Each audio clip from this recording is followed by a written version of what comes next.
This is the other side of Kirk Franklin prank. This is the reckoning. 2024. All my life, been grinding all my life. Sacrifice, hustle paid the price. Want a slice, got to roll the dice. That's why all my life, I've been grinding all my life. Look, all my life, been grinding all my life. Sacrifice, hustle paid the price. Want a slice, got to roll the dice. That's why all my life, I've been grinding all my life. Hello, welcome to another episode of Club Shay Shay. I am your host, Shannon Sharpe. I'm also the proprietor of Club Shay Shay, the guy that's stopping by for conversation and a drink today. Ladies and gentlemen, you're gonna love him. Some call him the greatest, one of the greatest comedians, dead or alive. One of America's greatest entertainers, one of the funniest men on the planet, world-renowned, multi-talented, a comedy legend. He's the top touring comedian selling out arenas. He's a hilarious storyteller, Emmy award-winning actor, voice actor, rapper, writer, producer, director, icon, genius, a national treasure, philanthropist, humanitarian, social activist, a father, one of the great funny men of our generation and any generation, Mr. Katt Williams. Thank you, sir. How was that magnificent. You are magnificent at intros, and you did not skimp on mine. I appreciate it. Appreciate that. Very nice. You know, anytime you come to Club Shay Shay, we have to toast. Yes. Bro, you've been doing it. I mean, you're one of the top one of the top touring comedians of all time. You already got started before we started taping. I did. Appreciate that. Tell the people at home. I thought they was lying, and yeah. This particular alcohol is stronger than you think it would be, probably by about 2. And unbelievably smoother and milder by the same maybe 30% than you could possibly expect. And unlike cognacs the world over, this one doesn't taste like wood at the end, and it doesn't taste like it's got artificial colors, and it doesn't taste like it's got artificial flavors. It's a fine product. He's a connoisseur. You can tell he's a connoisseur. He's a cognac connoisseur. He understands the method that goes into making cognac. Right. Well, as a comedian, you get free drinks at the club. So all comedians either turn out to be connoisseurs like myself, right, or straight up and down alcoholics like 60% of Hollywood. Well, thanks for stopping by the club. I understand that you're very, very busy, and for you to take time out of your busy schedule and stop in today, we really, really appreciate it here at Club Shay Shay. So thanks for stopping by, Katt. And I needed you to know why I came by. Yeah, I need you to tell us why. People know I don't go everywhere. I'm not interested in talking to people unless it's like a Larry King or somebody of an amazing ilk that I would actually want to go talk to in real life. Okay. I don't do it so I can sell product, and I got things to sell, so let me come talk. You have a great product here, and as a fan base, we love the attention that you spend on the guest. We love how much work you've done, how well you know them, how prepared you are. The same things that we liked about you in football. You brought that on over to here, and that's why it resonates. And the reason I had to come is because you've made a safe place for the truth to be told. You know what I mean? Thank you. I appreciate that. And I have watched all of these lowbrow comedians come here and disrespect you in your face and tell you straight up lies. I'm talking about things that have never been heard in all of Black Hollywood. They feel comfortable sitting here lying to you about it. You gonna set the record straight? Are you kidding me? You let Ricky Smiley sit here and you said out that mouth, you stole Friday After Next, the one I was in. I wish all of America fumbled a bit when that happened. And then he said some stuff that we haven't heard in 100 years in Hollywood. You ain't say nothing. This man told you he had Katt Williams' role. He was gonna be Money Mike. And Katt Williams was gonna be the Santa Claus. Now let's Three quick points. You mean in Hollywood they cast a 5'5" black Santa Claus that weigh 145 pounds? That's your story. Your story is the Ricky Smiley that couldn't even do curse words because he had a Christian fan base. He was gonna play the pimp. Why you didn't ask him why has he played a woman in more movies than he's played a man? Well, I didn't know he shouldn't be able. You wouldn't let a athlete that been on steroids talk about one of the greats. Ricky Smiley can't act because Ricky Smiley can't act. He told you the story about when the movie came out. Where did he say he watched it? At home. He wasn't even at the premiere. You telling this man, you stole that. Oh, so he could get his name in the same sentence with a great one. It is sad. He was just that bitter when we were shooting it. He told everybody, it should have been my role. Everybody on the scene. Why do you think no cast member has ever said anything? He couldn't have played that role like you. I thought he was... Sir, no one... Why no... He was with KD? He beat up Terry Crews? Why nobody know this story? You talking about in Hollywood, they switched off roles. You take this and he... What? So Ricky Smiley knows this, and I don't know why he would lose a child and come on the air and start lying. That's why people believe in rituals right there. It's because, well, why would he lie? I don't know why liars lie, but I can tell you this. We auditioned in Los Angeles. Yes. I was audition number 201. 200 black comedians auditioned for the role of Money Mike with me. You're saying all 201 of us was auditioning and you had already had the role and had already shot the role in 4 days? The truth of the matter is, the Money Mike in the original script got raped in the bathroom, and that's what Ricky Smiley was okay with.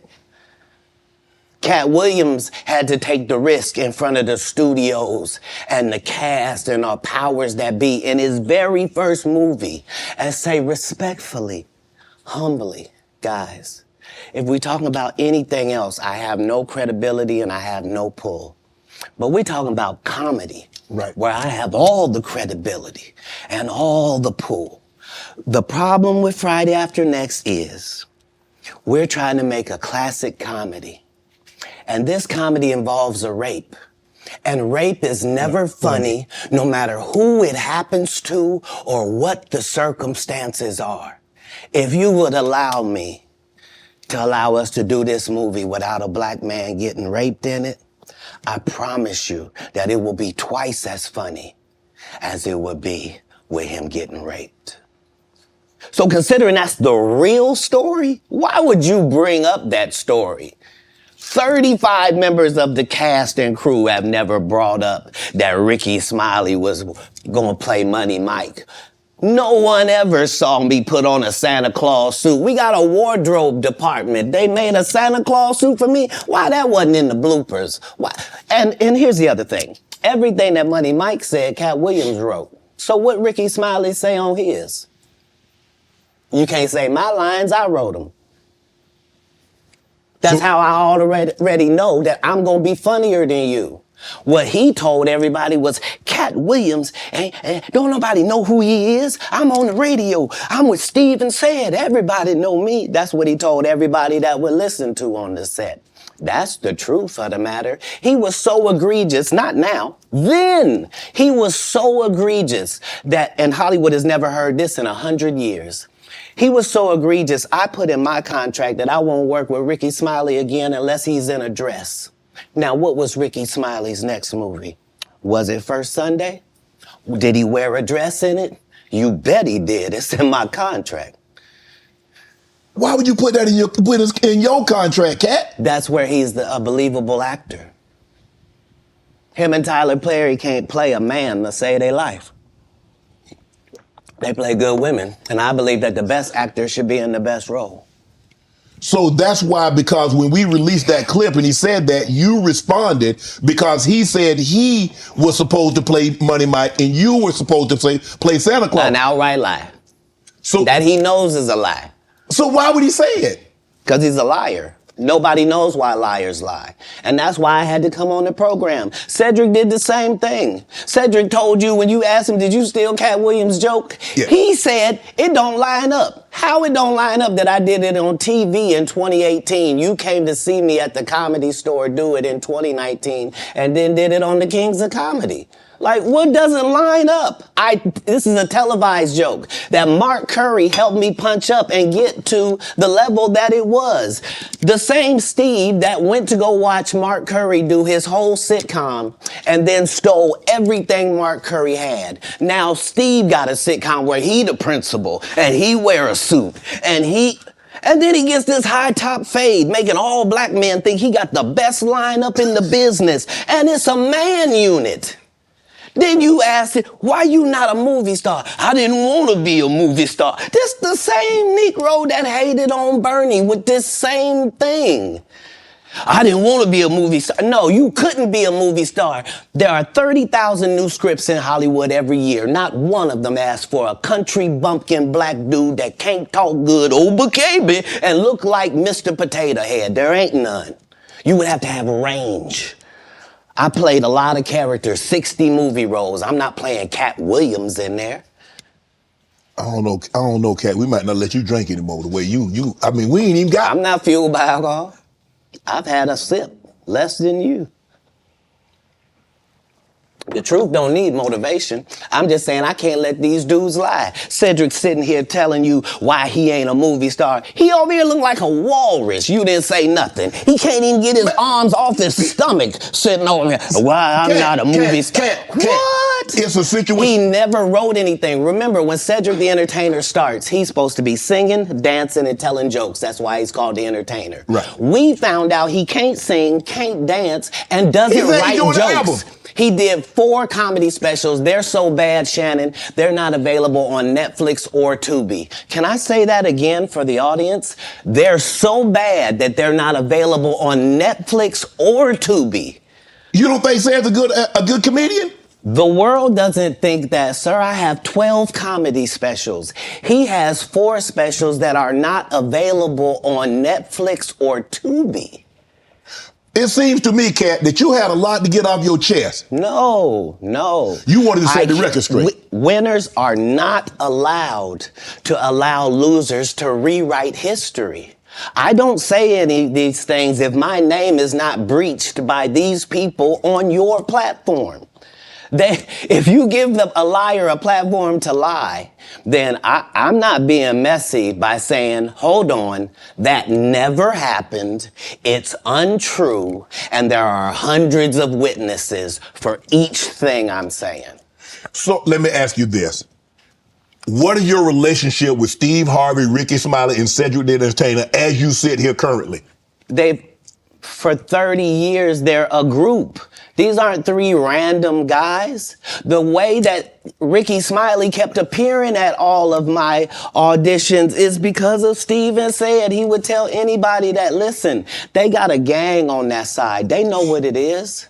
They know who the gang is. Why Earthquake not in movies? 'Cause he's illiterate. He can't read. And they found that out when they gave him a show and put the cards in front of him. Like, all of these dudes are co-entwined and they share secrets. And this is the age of truth. And the truth doesn't need to be scared of the fact that people tell lies.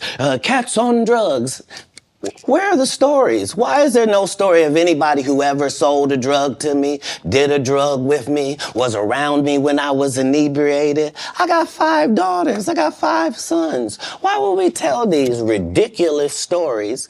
Because it's competition. You feel like, well, why comedy guys can't just get along? Yes. Why didn't you get along with the other teams you were competing against? If you're a Denver Bronco, why you don't get along with the Cowboys? Something wrong with you? But I don't disagree. I don't dislike all the Cowboys. Katt, damn, you like this? No, that's not. Okay, what comedians do you like? Did you play against the team? Yes. I've taken 46 comedians with me on the road. 46. Okay. I'm not the comedian you can give that to. I only put on comedians that are funnier than me. Anybody that ever told you differently was a fat Faison liar. There's nobody like me in the business. Faison just caught a stray. Faison said that getting a Netflix special is easy. I have 12 specials. Guess how many Faison got?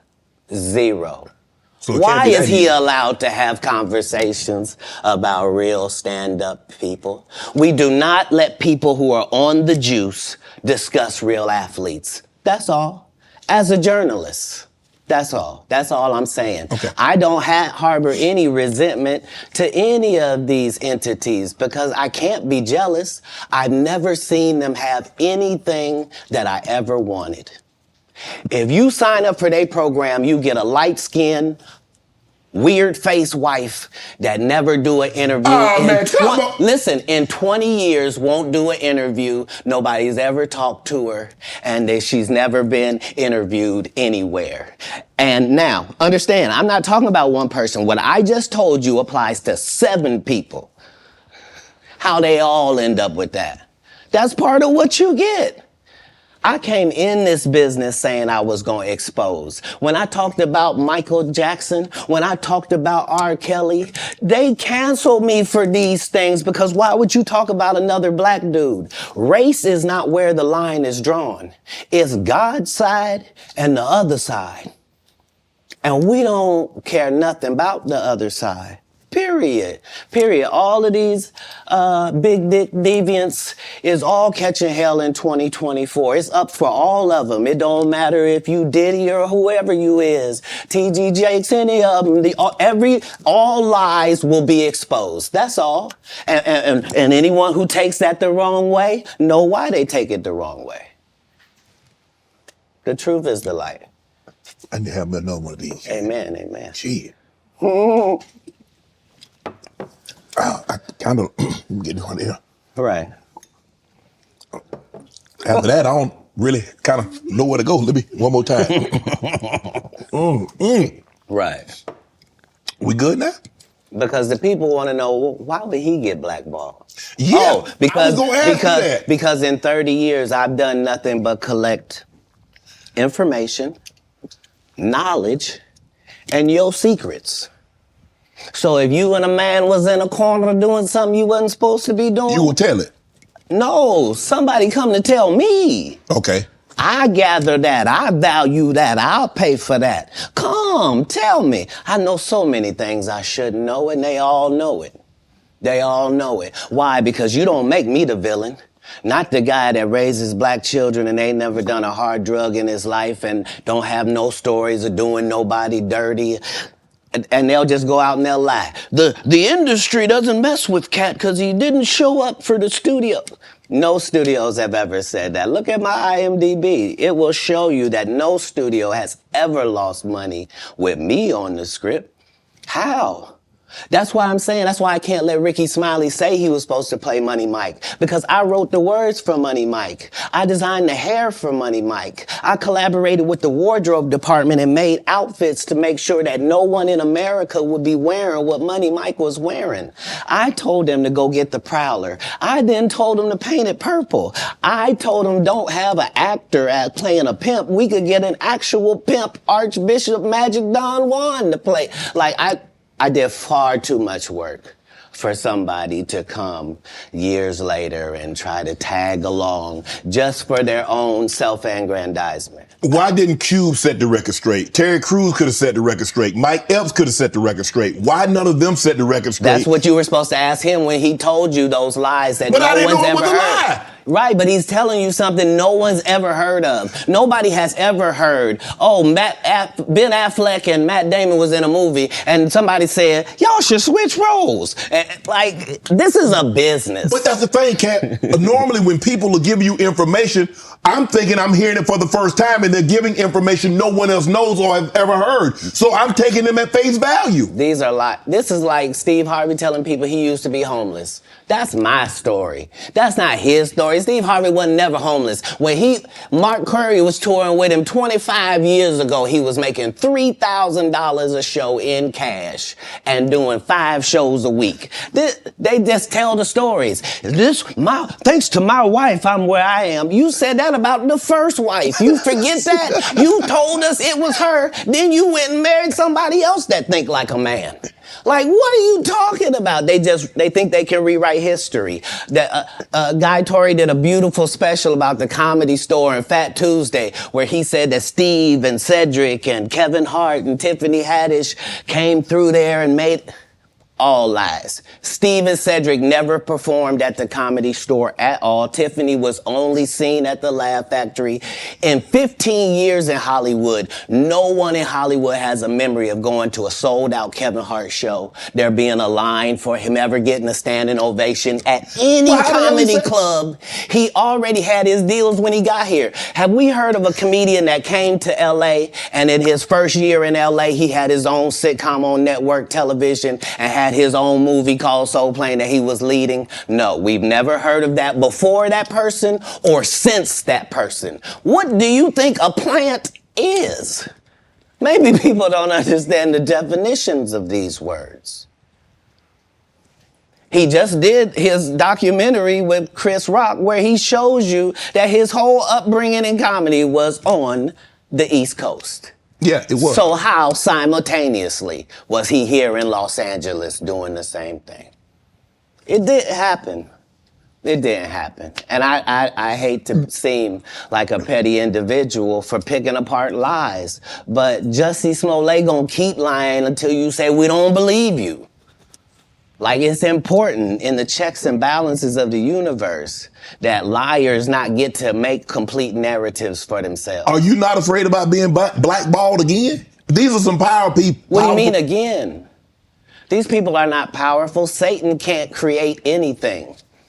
That includes blessings for his people. That's why, do you know what the number one job of somebody that sold their soul in Hollywood is? What? Is to act like it didn't happen. They all do the same job. Why do you think Gary Owen can't cross over and he already white and been in comedy for 25 years? If what I say ain't the case.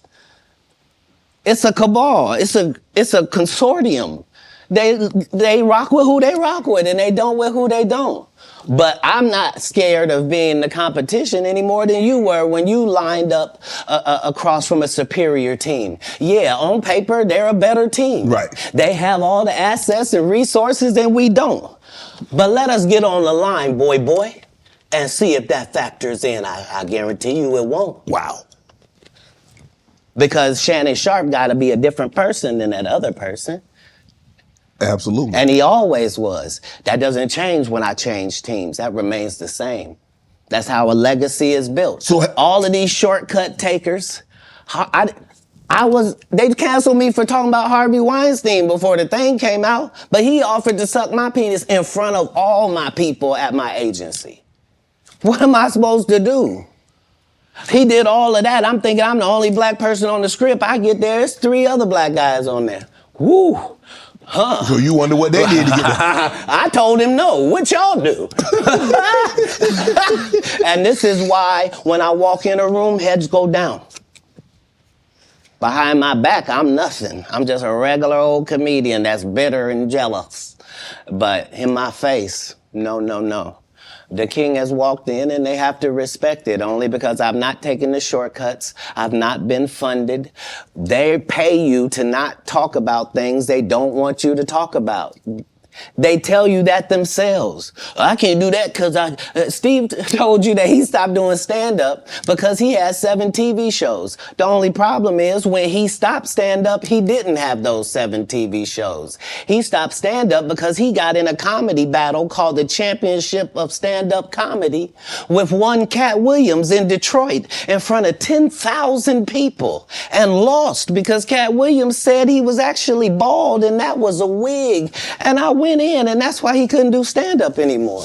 Imagine him coming to tell you another story where he got so big and it was Bernie and them's fault because they wanted to be movie stars. What? You called Ocean 11 to get that nigga's part. What do you mean you didn't want to be a movie star? So on the behalf of Bernie, I would have to say what I have to say. Have you ever been on tour with any of these guys? Every guy I mentioned to you is not funny out there in real life. So no. Faison's never done his own tour in 30 years. Steve Harvey don't do stand-up no more. Cedric doesn't write. I'm sorry, he doesn't write. Ricky Smiley has been playing the same old black woman forever. Like, you can't get a young fan base with that.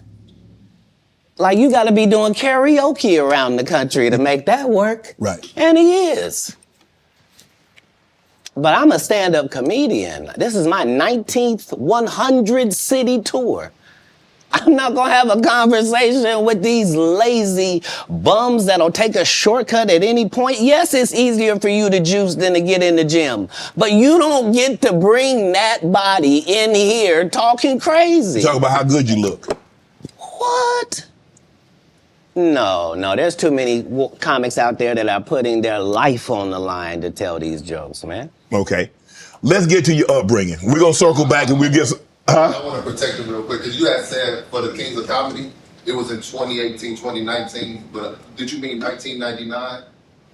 Because it came out in 2000, so I just want to make sure. No, I didn't. No. So what I meant to say was, remember, he said I couldn't do stand-up anymore. I had 7 TV shows. I said he didn't have any of those TV shows at the time. I know you talking about Cedric. Joke stealing from Cedric. Cedric. Okay. So you had said that 2018, 2019, but it came out in 2000, so I just want to make sure. Okay, no. What comes out in 2000?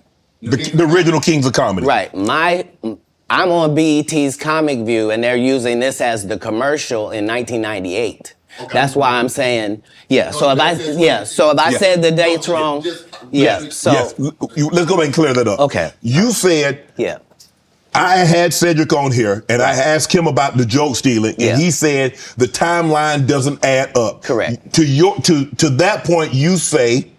Right. So he thought that I was just a no-name comedian and that he could take this joke and nobody would know. Right. The issue was that I had already done this particular joke on BET's Comic View twice. Right. It had done so well on BET's Comic View that they had made it part of the commercial. So part of the commercial of make sure you tune in to BET was you seeing me doing this joke. Right. And this joke is one of those jokes in comedy where you set it up and it takes a little longer to set it up, takes about 3 minutes, but then you're just hitting them with jokes after that because you don't have to set it up. Right. Mark Curry had already helped me work on this joke because I thought it was good because I was getting a standing ovation on it. He had me go back in the lab and help me craft it to be an even more powerful joke. So this is not just a random joke. This is my very best joke, and it's my last joke, and it's my closing joke. Okay. 1998, I'm doing this joke. It's on Comic View. Cedric comes to the Comedy Store. He watches me in the audience. He comes backstage. He tells me what a great job I did and how much he loves the joke. 2 years later, he's doing that as his last joke on the Kings of Comedy. And he's doing it verbatim. He's just changed my car into a spaceship. Him and Steve had already apologized for me, so I gave him a pass for a decade. Why would you sit here and be like, I saw Katt 30 times, and Katt didn't do, as I stand before you, Shannon, I would have bust Cedric's stomach. There was nothing that would have kept me from one of these in that patch right there. Like, are you kidding me? Why would you downplay me like that? Why did I give you a pass if you were just gonna lie? And so that's what I'm saying. Like, they're all a group. Cedric, Steve, Ricky, they've been a group. Everybody knows that. They've been aligned. And there are these alliances in comedy. And if you stand against them, then they sometimes have a problem. But we don't let that change the content because that's all you know me for, is that I'm quite likely to tell the whole truth and nothing but the truth, so help me God. Can you believe we're this deep into the NFL season? We got to make every second count. With DraftKings Sportsbook, you can make the most out of every game day. Bet on your favorite teams for a shot at winning big bucks. New customers can score $150 instantly in bonus bets for betting $5 on any matchup. Get in on the action with DraftKings Sportsbook, an official sports betting partner of the NFL. Download the app now Use code Shannon. New customers can score $150 instantly in bonus bets for betting just $5 on the NFL. Only on DraftKings Sportsbook with code Shannon. The crown is yours. Let's get to your upbringing. Born in Cincinnati, Ohio, raised in Dayton, Ohio. What was Katt Williams' upbringing like? Your parents were Jehovah's Witness. You were a prodigy. You were brilliant. You talked to me that you got accepted to college at 7 years of age. You could read fluently at 3 years of age. So having that kind of knowledge, having that kind of prodigy, what was your upbringing? How was it? How was life as Katt Williams Crunk coming up?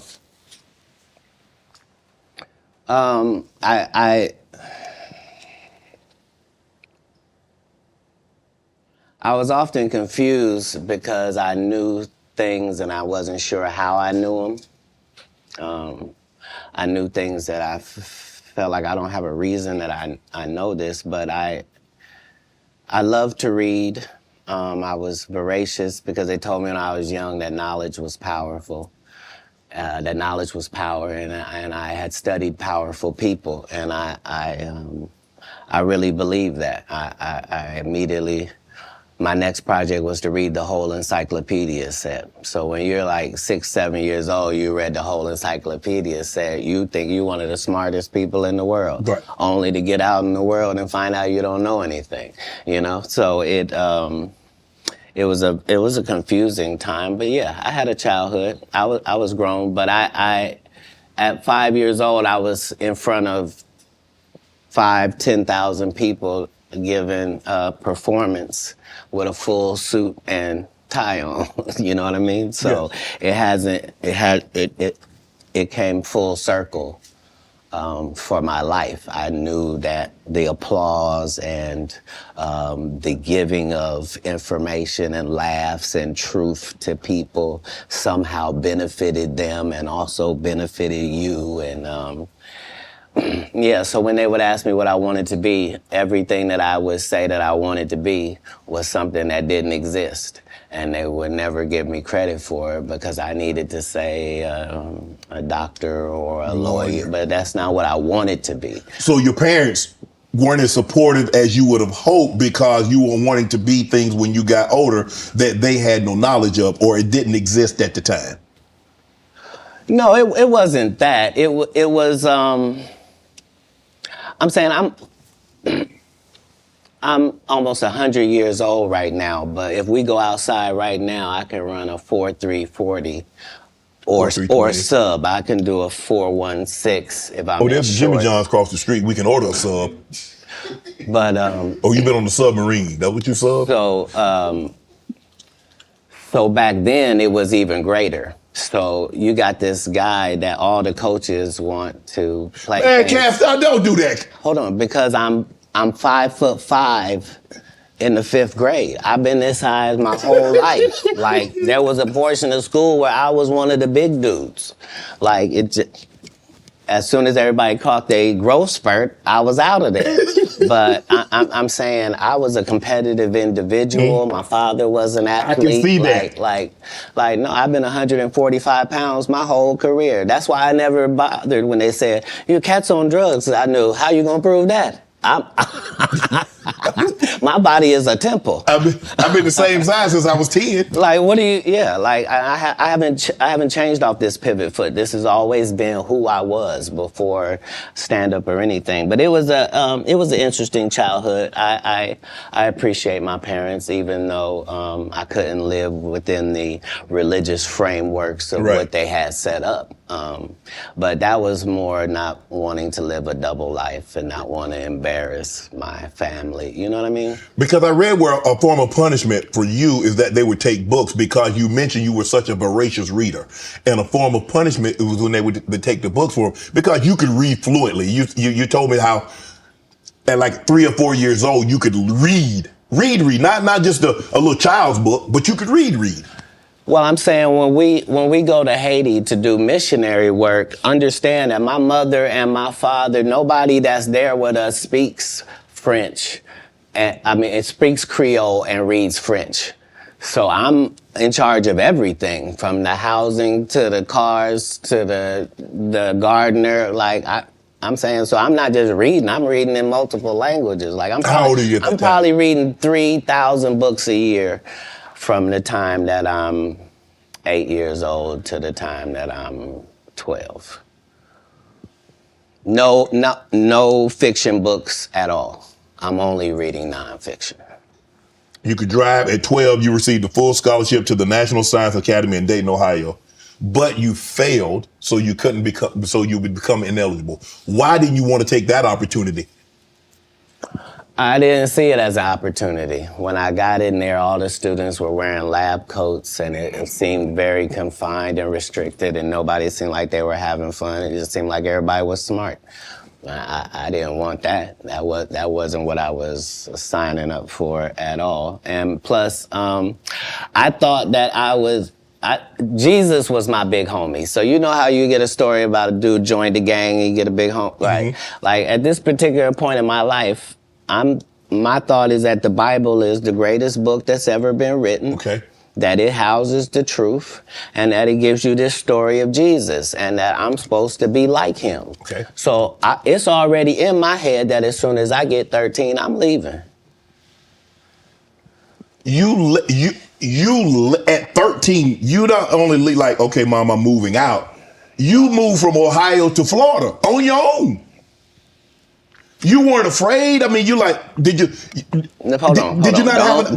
So what were you going to do when you got to Florida? Don't say I wasn't afraid. There's no such thing as a human being of not being afraid. Okay. There are certain human beings that understand that being afraid in no way stops you from doing what you got to do. Okay.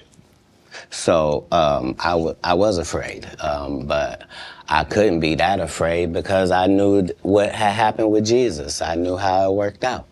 I knew that I wasn't in the wrong with how I was feeling, and I knew that I didn't have any bad intentions in it. Right. So I trusted God that it would work out. Why Florida? Because if you're raised in Ohio, the one thing on your list is, I'm gonna get away from snow, and I'm gonna get as far. I want to go. Tell me the place. I literally went to a truck stop and I asked all the truck drivers where they was going, and there was one guy going to California and there was one guy going to Florida, and they told me how long it was gonna take, and so that's why I ended up in Miami, because. How'd you get there? You caught a bus? No, I just told you. I was at the truck stop. So you hitchhiked? I didn't hitchhike. I got in the back of the dude's 18-wheeler, me and my Rottweiler puppy and my suitcase. Yeah, because I probably had $2,500 on me, like I was shoveling snow and cutting grass. Like I always had pockets full of money. When did you make the decision that you were going to leave Ohio and go somewhere? And it ended up being Florida. But when did you know that you were leaving Dayton, Ohio, going to Florida? In my father and I's last interaction, somebody could have not made it. And we both understood that was all bad. What was the disagreement about? If you say that my family is very religious, just say I'm not. So anything that I'm going to do is going to fall out of the guidelines. Right. But I'm not going to let you tell me what I'm going to be, especially if what you're saying is wrong. I can't condone wrong. And if I find out that something is wrong and I tell you it's wrong and you don't back me, that's what it is. Even as a young child, you were willing to tell your parents that some of the things that you're saying doesn't coincide with what I've been reading in the Bible. No, very simply. Don't try to disfellowship me for sexual acts and I'm a virgin. Sorry, God don't make mistakes. You don't get 2 times to fuck me over. What do you mean you went to God and he told you I was guilty? You just lied on God. So long. That's it. There's no conversation. Deuces. That's what it was. That's when you made the decision. After Yes. that conversation right there, you say, "No, I can't live under this roof." It wasn't a conversation. It was an altercation. In the altercation, I love my father. My father loved me. But we are 2 men at it. It'll never be the same again. You can't sleep comfortably around me. And I can't sleep comfortably around you. How similar are you to your father? I don't know. He's a great man. I'm saying, Because it seems like y'all butted heads. Right, but I'm saying that generally happens with a father-son dynamic. It was just that religious relationships are always difficult in families. They always are. Before it got to the point, because the dynamic, he's father, you're son. Before that dynamic and you step up on his level and you challenge him, you felt it was best for you to leave. No. I'm not being challenged. I'm being beat to death. Oh, he was abusive. I didn't say that. I said we were in an altercation. I see what you did there. I saw what you did there, Katt.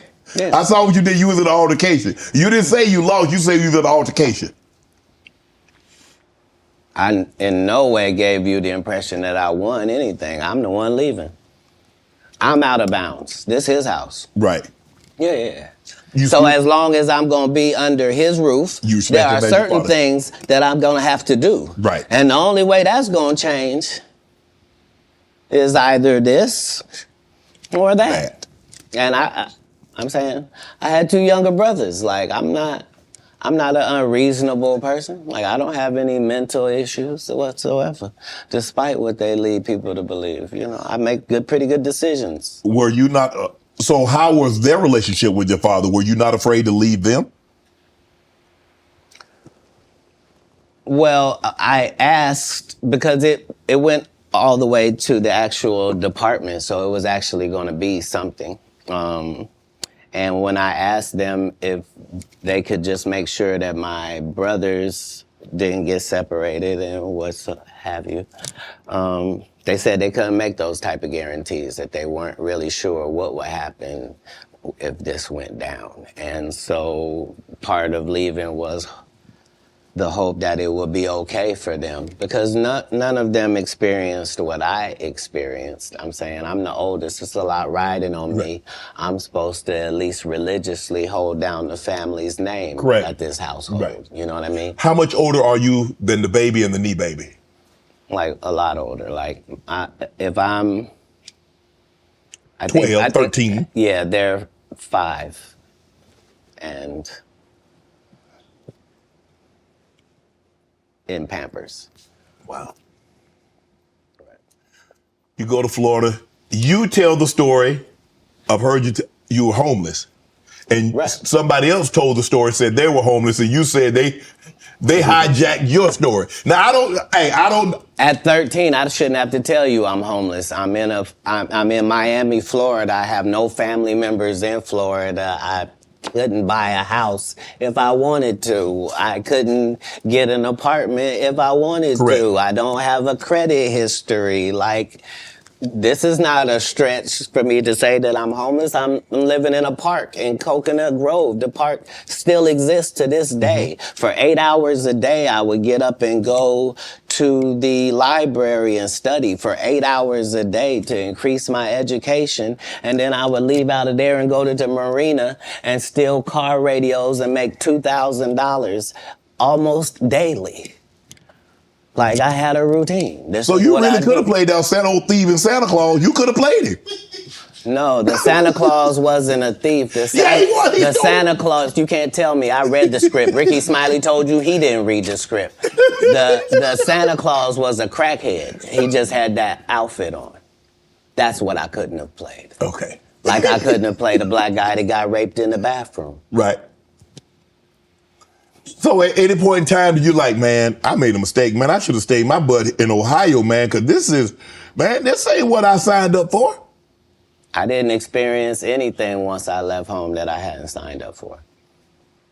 If anything, it saved my life. Me being homeless for that small period of time allowed me to see all of the people that were in that situation, and to see that these were lawyers and doctors and teachers, and that these people were white and black and Asian and Indian. And the only thing that all of these homeless people had in common was They made a bad decision and aligned themselves with drugs. And I interviewed them all. What drug?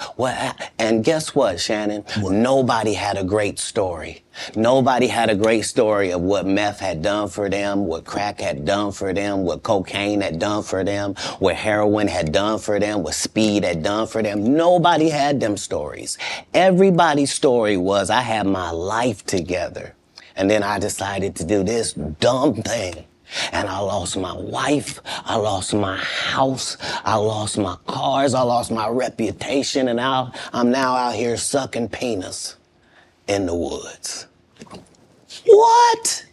Talk about scared straight. You ain't got to worry about me. If it ain't weed or nicotine, you won't see me touching it. I don't want no parts. I done seen what these things can do to people. Anything that take over your free will is the devil itself. Have you ever thought about what your life would have been had you stayed in Dayton, Ohio? No. That's like asking somebody that's in the NBA for 14 years, like, what would have happened if you didn't come to the NBA? Well, I shudder to think. I thought it was what I was made for. I thought it was what I was built for. Anybody that knows me will tell you that when they first met Katt Williams, when I was Cat in the Hat, and they tell these stories about how he changed his name. Look, the truth of the matter is Disney sued me. Yeah, I was Cat in the Hat. They sent me a cease and desist letter, and I'm not even making $25,000 a year. And the mega company Disney has sent me a cease and desist telling me I can't use any variations of that name. Fine, I'm Katt Williams. That's all that happened. I have been this same product the entire time. They will tell you when they first saw me doing stand-up, I was just like this. This is what I bring. This is my style. When did you know were you always funny? Did you always want to be a comedian? No. Did you stumble on a comedianship? No, I loved what they did, and so I studied them, all of them. I studied all of the white comedians because I wanted to know, why is Monty Python funny? Why is Don not so talented? I wanted to know, what is George Carlin's thing? So I studied all of the comedy masters regardless of the field because I loved to laugh. Mm-hmm. I didn't know that these people were making a great living at doing this. I thought this is just what they did. They tell jokes. They're funny people. But I loved the craft. And that's why when I got into the craft, I thought it was my obligation to make sure that I kept writing new material so much that it forced these comedians to stop doing the set they've been doing for 10 years and keep writing some new stuff. And I knew that if I could get that to take on, that most of these bums would have to just quit comedy because they can't keep up. They're not going to keep writing an hour worth of material. Right. I've written an hour worth of material 19 times. They're not going to do it. Why? Because they're not creative writers. They want to get somebody else and have them write it and put it together. So if I'm listening to you correct me if I'm wrong. I think the best thing that ever happened was the internet. Because now they have to. Because normally, like you said, you could do a set and you do that set in Kansas City. People ain't heard it in San Francisco. People ain't heard it in Miami. They ain't heard it in Detroit, Chicago, Atlanta, so forth and so on. Now you do a set, it's on the internet. Somebody heard it. So you can't do a set and make it last 3 months, 4 months. Well, it doesn't allow the regular comic the ability to grow is the real problem. Like, the part of comedy is me taking these jokes in January, and by March, I've begun to craft this joke. Okay. It's not as simple as it was. When I wrote it, it was just da-da-da-da-da. But now it has the complexities of the fact that I'm having to deliver this to an East Coast audience, a down South audience, a Midwest audience, a Utah audience, a Colorado audience. And so it begins to take on a different complexion because you're having to deliver it to different people. Okay. And so So this is what sharpens your joke. You then take those sharpened jokes and make a special. Not you just randomly take some. So it's a process. You don't allow them to process if the first time the guy did the joke, now that's his joke and the joke is everywhere. That just sets it up for people to steal. So how many times must you tell a joke before you master it? How many times have you had to sleep with a woman before you're done with her? That's not fair. If it's great, never. if it ceases to have usefulness, so it has been spoken. Right. I read that you was raised in Florida. You had some help, some ladies of the night. No. That's not true. No, that whole story doesn't take place in Florida. That story takes place in Oklahoma City. Okay. So after I'm in Florida, I then join, I try to join the Marine Corps and they won't accept me because I'm too young and I've lied and told them I'm 16 and my family's moving down and I don't have my ID, but it's coming.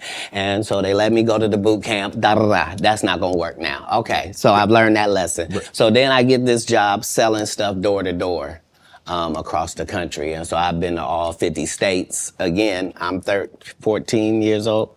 So I did that. While I'm doing that, one of the places I'm at, I'm in Oklahoma. And I've decided I'm going to stay here because of meeting these ladies that you're talking about and that situation. I don't know at the time why that's important in my life or why it's something I should be doing or any of that. But now later on, it certainly helps me in formulating Money Mike for Friday After Next. Right. And a pimp named Slickback for the Boondocks. Oklahoma, so San Francisco, Oklahoma, Sacramento. From Florida, you moved to the West Coast. So you traveling. When did you set up shop on the West Coast? How old were you then? So I guess I'm 18 or younger, and once I have a child, I realize that I can't. It's a lot of things that I could use to make money that now is a no-go. So anything with street aspirations that I might have thought about pursuing or being good at, I now am a single parent and I gotta redo this thing. So I need comedy to really work out for me. Right. And me and God go into extreme conversation where I'm explaining to him that I'm a crash out dummy if he don't send me a lifeline. Like I need something I can hold on to. Before I had left Florida, I did stand up one time because we was trying to get in the club. I didn't have ID. So I said I was a comedian. They ended up having me do 5 minutes. But I kept that in my head that I had done that. When we get to Oklahoma, they're having a competition for stand up. And if you win, you get to go out on the road with Jeff Foxworthy and Dan Whitney, who is Larry the Cable Guy, and Richard Jenny, and these great comics. You get to open for them.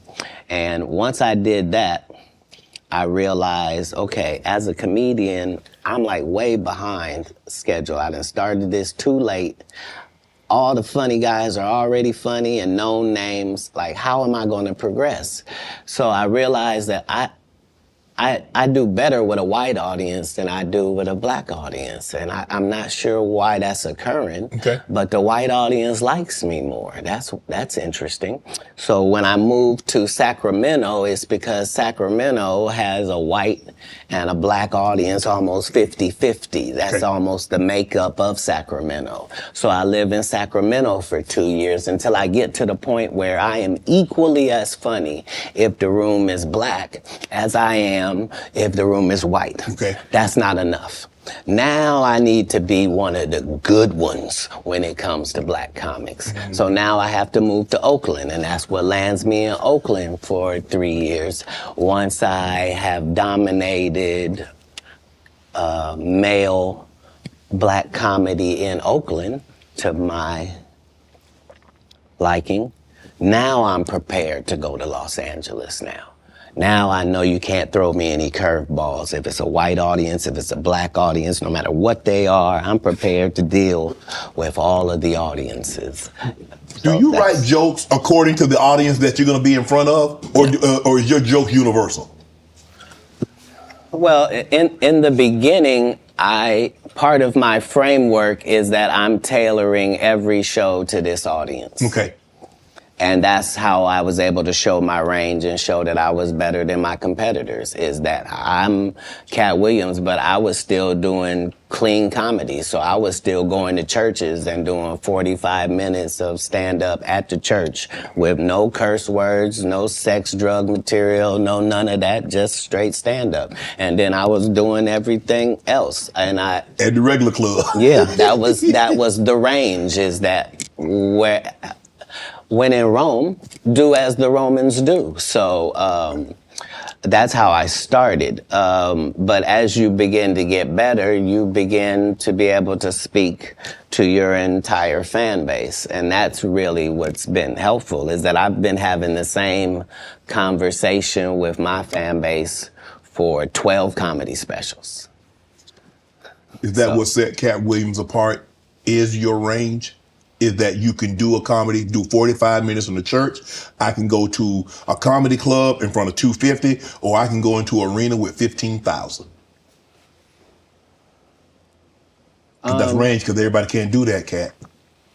Well, if that's what range is called, then yeah, it's range. But I like the people I'm talking to. Mm-hmm. You see what I'm saying? So it's not like it can't be condescending, because I'm talking to my white male friend when I'm telling that white joke. Right. When I'm talking about this joke about this black lady, I know that black lady. That's who I'm talking to.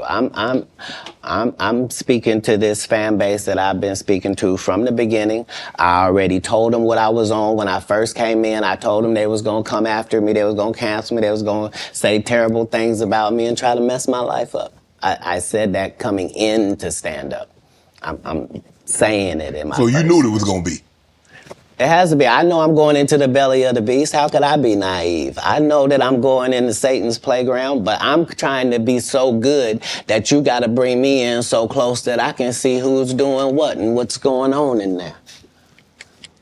In San Francisco, you joined the Nation. I was never in San Francisco. I was in Oakland. You was in Oakland. Did you join the Nation? Is that? Yeah, Honorable Minister Farrakhan and I have an extremely close relationship. He refers to me as one of his sons. So, yeah, I spent a particular period of time. Let me explain. Yes. Because my particular background was already religious and super strict, right? I didn't find out about other religions by reading about them. I went to their religion. I don't want to learn from Jewish people from outside. I want to be in a synagogue. I don't want to learn about Muslim people I want to be in a mosque. I don't want to hear about the Baptist or the Pentecostal. I want to go to their church and see. And so that was the religious discovery that I was on through that period in my life. When did you know you were funny? Probably about 10 years ago. 10 years ago? Yeah, about 10 years ago. So you didn't think as a child, because obviously you said the very structured background, your family was very religious. So obviously you didn't get an opportunity. I never did a talent show. I was never in any extracurricular activities. I was never in drama. I was never in band camp. I was never a Boy Scout. And you didn't stay in school long enough to get funny because you dropped. You understand. You understand. So there was no, I don't tolerate high school games. I didn't go to high school. I don't know how most of the games they think I play, I'm not even aware of them. But Katt, for you to get on stage, and like I said, a lot of people, like a lot of comedians, I had a few here, they're like, okay, I told jokes to get girls, I told jokes to, get people to laugh at someone else. Yeah. But you is like, you say you did comedy one time in Florida. Yeah. And you had this other opportunity, like in Oklahoma, that they were going to take you out if you won the talent show. You was going to go on the road with these well-known comedians. And I did. But I'm just saying, how in Florida at 13, 14 years of age, you like 16, I can do that. Well, because I knew that there were a lot of other things I could do. Like when I looked at drug dealers, I thought I could do that. Yeah. You But see what I'm that's saying? easy. So right. And who doesn't like that? Right. Huh? Yeah. I'm trying to figure out how I'm gonna make it. But now that I gotta do it on this side, but no, your question was, when did I think I was funny? I never was my biggest fan. To this day, I'm not the biggest fan. I'm a fan of comedy. I like great comedians. Like, I like Chappelle. I like Patrice O'Neal. Like, I like the greats of comedy because I do. Like, I like Ron White. I like Bill Engvall. Like, I know comics. Like, people that did the craft, they raised me. I was touring with Steve Marmel and Richard Jenny and real journeymen. Mm-hmm. So my comedy upbringing was standard. I thought you had to work all night, every night, all around the country, and you had to write jokes, and that you were trying to write jokes that other people weren't writing, and that your job was to be funnier. Like, people that know me will tell you I've been on this. Like, I had a list of all the black comedians that were more famous than me. There was 300 of them on the list, and I had to be able to cross them all out before I could make it to the next level, before I felt like I was funny enough to do that. And so I appreciate what competition does for sports and for my particular sport. And comedy is a sport. What gave you the confidence that you could get on stage? You remember I was 5 years old on stage. Okay. So performing in front of people was no problem. But I was reiterating God's word at that point. Oh. Now, I just have to make sure that the content is good. If the content is good, what part can I not do? I'm a vessel. He's given me these gifts to be able to do certain things. So I just want to utilize them in my craft. That's all. Do you remember your first set? Mm-hmm. How long? 5, 10 minutes? No. I think 3 minutes. 3 minutes? Yeah. Standing ovation, boos, some applause, some jeers? No, none of that. They applauded like I was a professional at it. But now looking back, I understand. Because you gotta understand, they were all thinking, he don't even look old enough to be in here.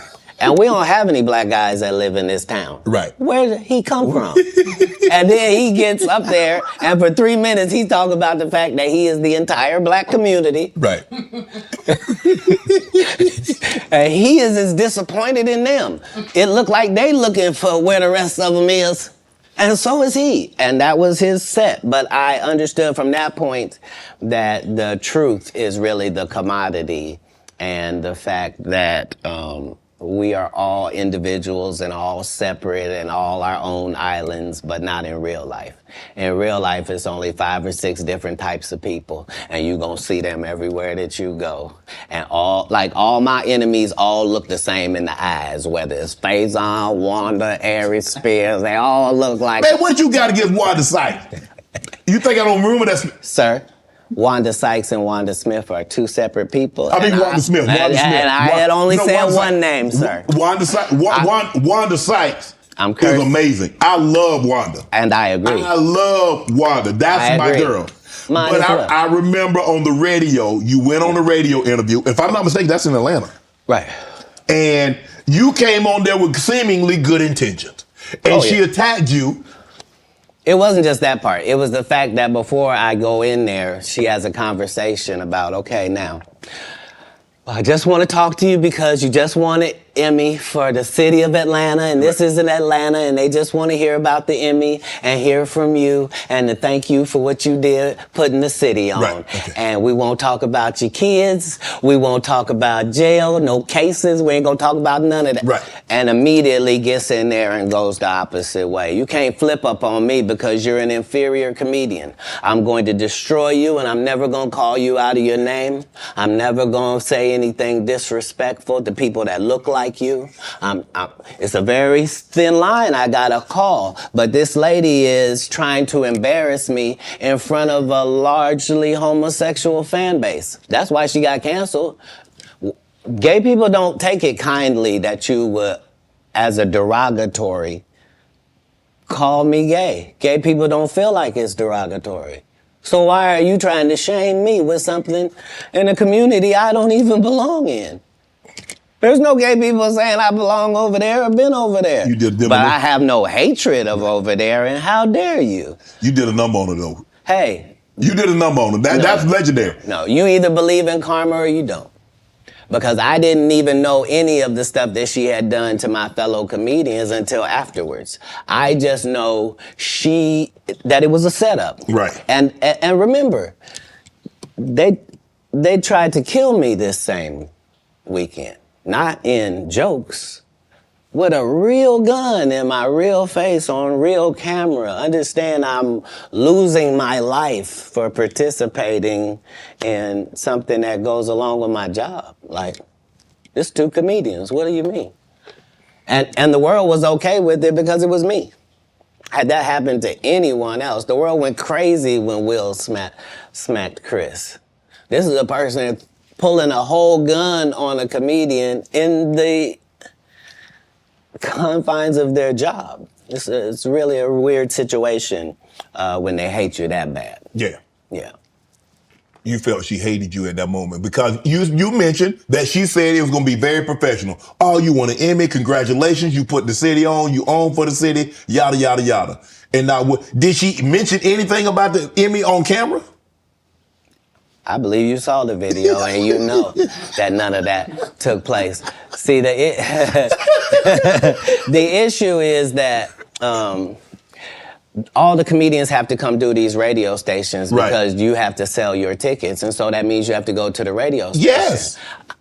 I don't go to the radio station, and I don't make posts to sell tickets. I just don't. So you've not seen me. I'm not here in some subservient position where somebody sent me over.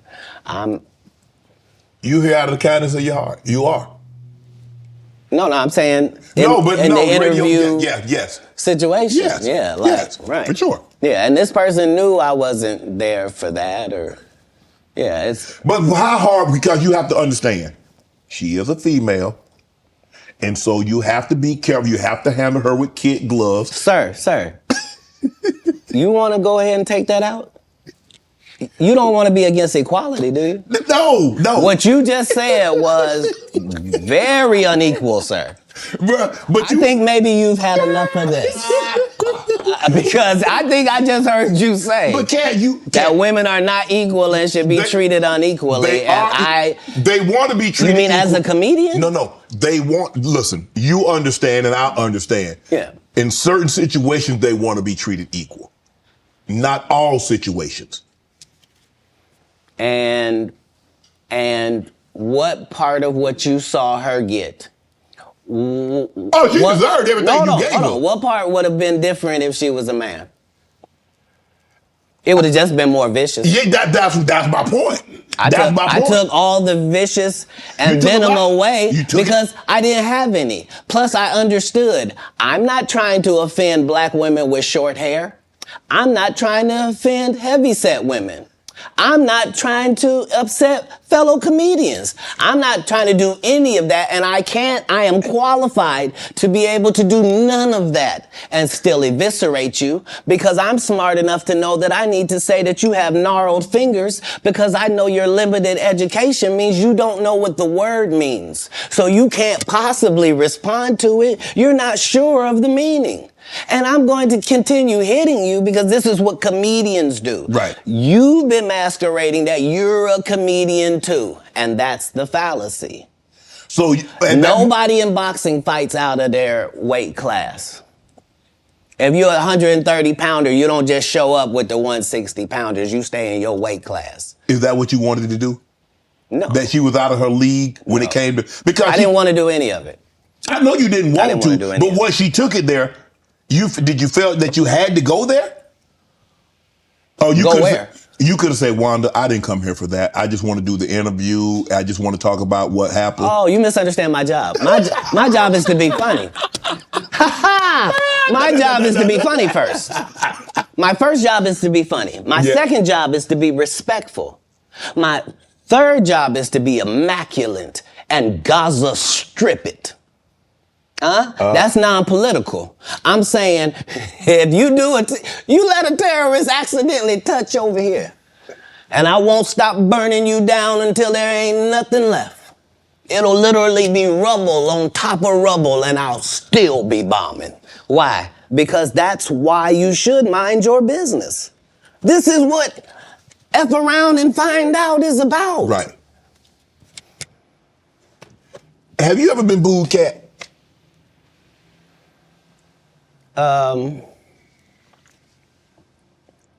Yes. Yeah. I have. What was that feeling like? Did it like want to give up? Because because when you have, I don't know how early it was in your career. Obviously, it hadn't been I don't think it's in the last decade because you've been immaculate. Have you ever dropped a pass? I have. I've been booed too. You know the little segment between everything is fine and I got it, and then you noticing where it is now? Mm-hmm. Yeah, it's that. The thing about, as a comedian, the audience's opinion is the only opinion that matters, not you, the writer, not none of that. And so I don't think any comedian has ever been booed unnecessarily either. They deserve it. Oh yeah. I'm saying, what do they say when a guy shoots the air ball in the NBA? They say air ball to make sure everybody knows. But again, he still got to get back on D. Right. Like the game didn't end. He don't get to throw his hands up and sulk. Right. That's supposed to be used as a learning experience. Most comedians don't get booed enough.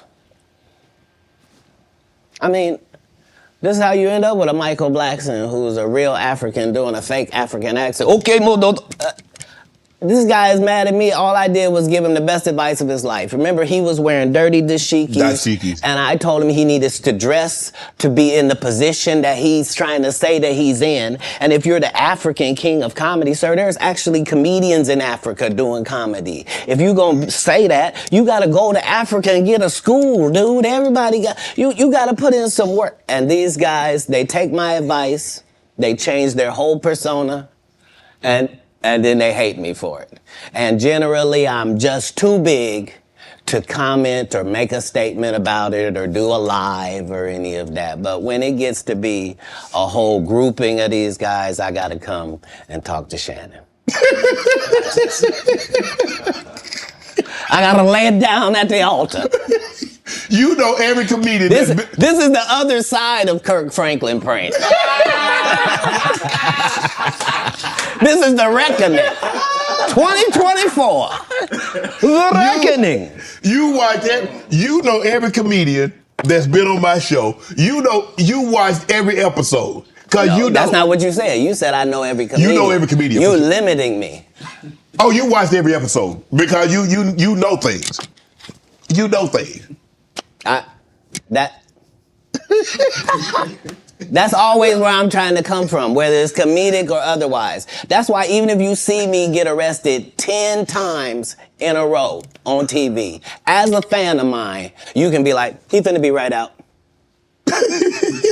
Yeah, but they just said he didn't do it. He couldn't have. It's stupid. Why would he do something stupid knowing he got to come back and talk to us? Nah, they respect that every time it happens, I'm going to be free as a bird sitting out here talking to you about it, that it really was what I said it was. That's all. You end up, you come down, you're in L.A. Yeah. Now, I'm reading Katt Williams won Cedric the Entertainer's Anheuser-Busch Best Los Angeles Comic Award. Did you win that award, won Katt Williams? It's a simple yes or no. It's not a rhetorical question. It's a question that probably should have been asked to Cedric the Entertainer. I'm asking you. I got you here, though. I know. I couldn't believe Cedric didn't get asked that question. You still a dude's joking and giving an award, and then 10 years later, you don't know nothing about it. Hey, but I promise you this. What? If he sees me again before he sees you, he'll be talking different when you see him. That's for certain. That's the difference. That's what these comics understand, is that I'm not doing nothing for clout. I don't even recognize clout. But eventually the Lord is gonna let me and you be in one hallway. A lot of these dudes go, Kevin Hart done went 25 years without ever being in the same building with me at the same time. If I go in the building, he walk out. You've never seen us in the same building ever in 25 years. Like, it's like that. Why? Why? Yes. Because I'm really the product. It's not what you think. I am never under the influence of anything. I'm always in my right mind. I'm always a physical specimen. And when you see me, I'm much, much bigger than you had thought.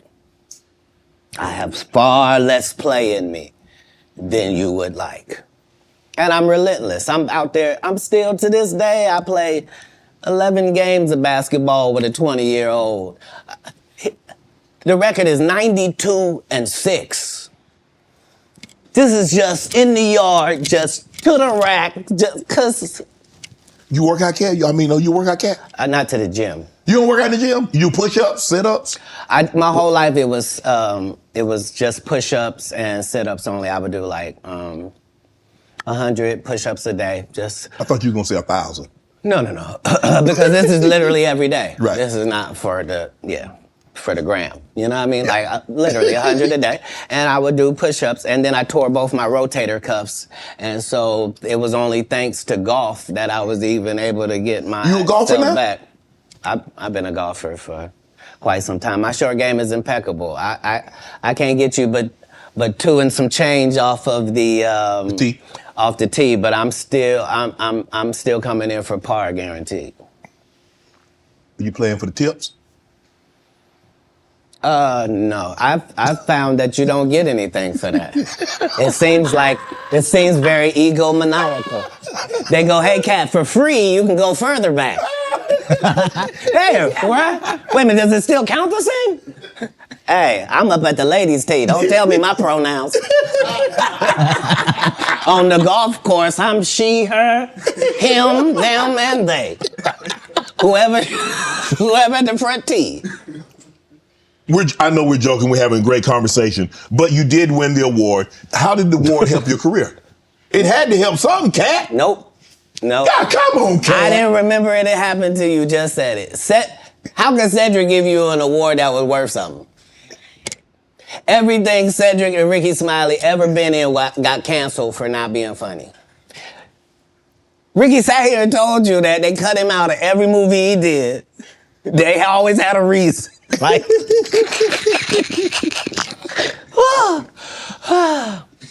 that's why I'm funny, because I'm a happy person. I laugh all day long. I can't even imagine the misery of these bums. Just to not be good at what you do, not work hard at what you do, but have to act like you the best at what you do. It is crazy. It's crazy. But they be touring, they be doing like 100 shows a year? That's me. I don't run into none of them. That's what I'm saying. If you a Faison Love fan, you mean you've been a fan of him for 32 years, you still waiting on him to do his first special?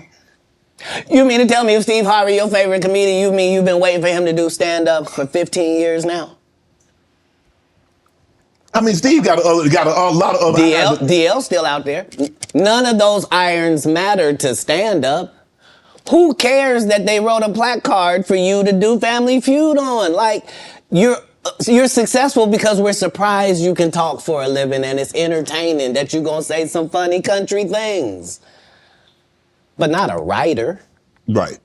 Not a writer. How did you develop Money Mike and get it? Everybody talk Money Mike. How did you come up with that and say, you know what, this is how he should dress, this is how he should talk, this is how he should look, this is the kind of whip he should ride, this is how he should talk?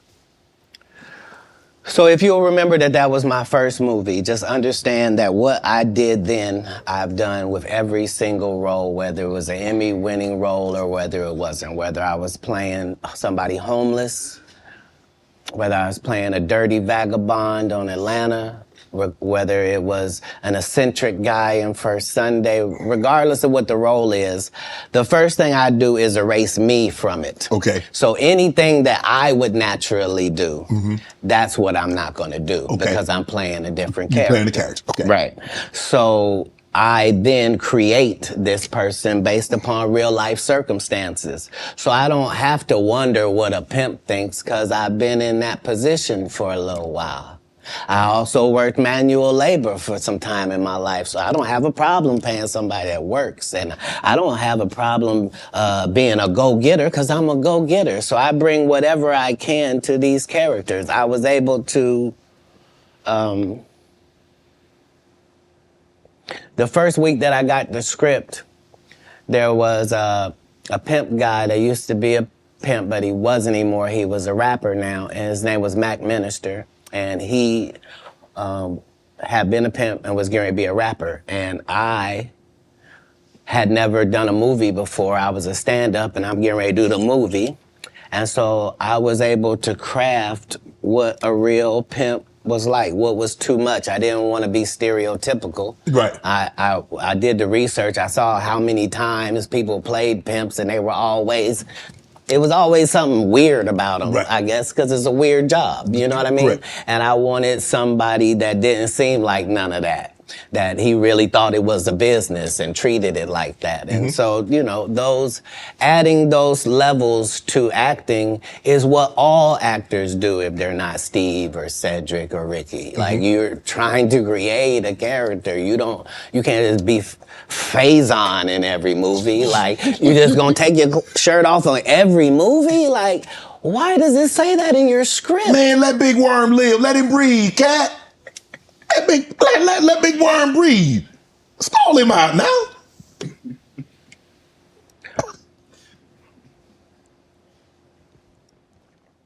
You having an unnatural allegiance to losers is not like you. No, I ain't got no allegiance to the man. But you got to admit the role that he played, Big Perm in Friday now. You got to give him credit for the role now. Come on now.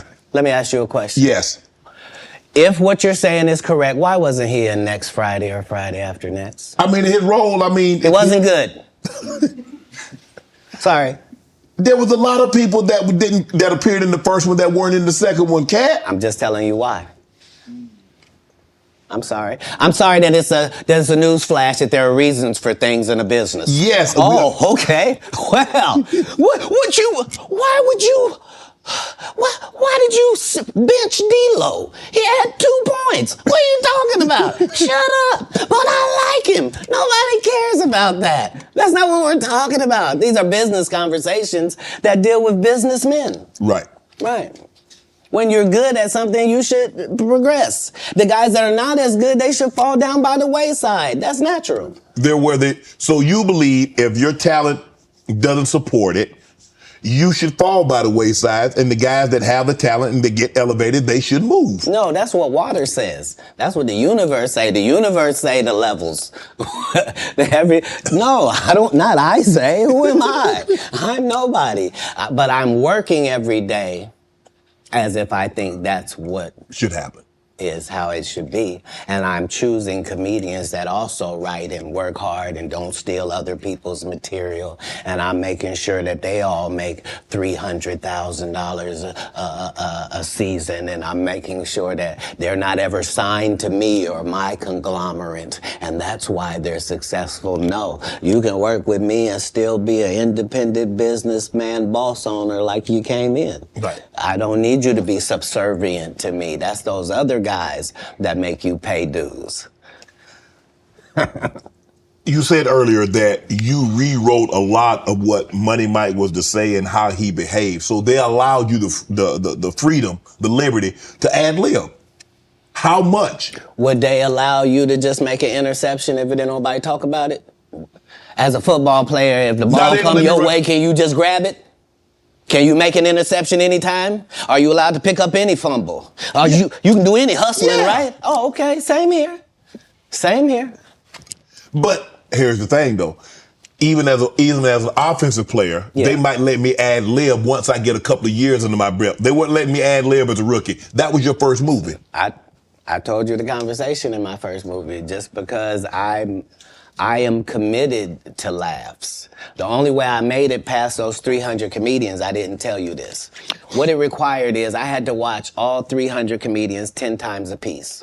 I watched your set 10 times of you performing, whoever you were, and then I counted how many laughs you got every time you did these amount of minutes. So if you told me this comedian and told me he did 30 minutes, I could tell you that he got 26 laughs in that 30 minutes because I had done the numbers on everybody. So I didn't just say I was funnier. I knew I was funnier than the comic you liked, and I could tell you how many jokes funnier I was because that's how we judge stand-up. You do 15 minutes, I do 15 minutes. How do I know I'm funnier than you? Because you got 6 laughs and I got 16. I'm almost 3 times better than you, low-key boy. But I'm never gonna tell you the formula. So you gonna keep just going out there telling jokes. Now understanding that psychologically, the audience by 10 years is convinced that I'm funnier than you. They just don't know why. Because I'm putting out more content, better. I had Terry Crews on here. He said at the time that you did the movie, you were homeless. Is that true?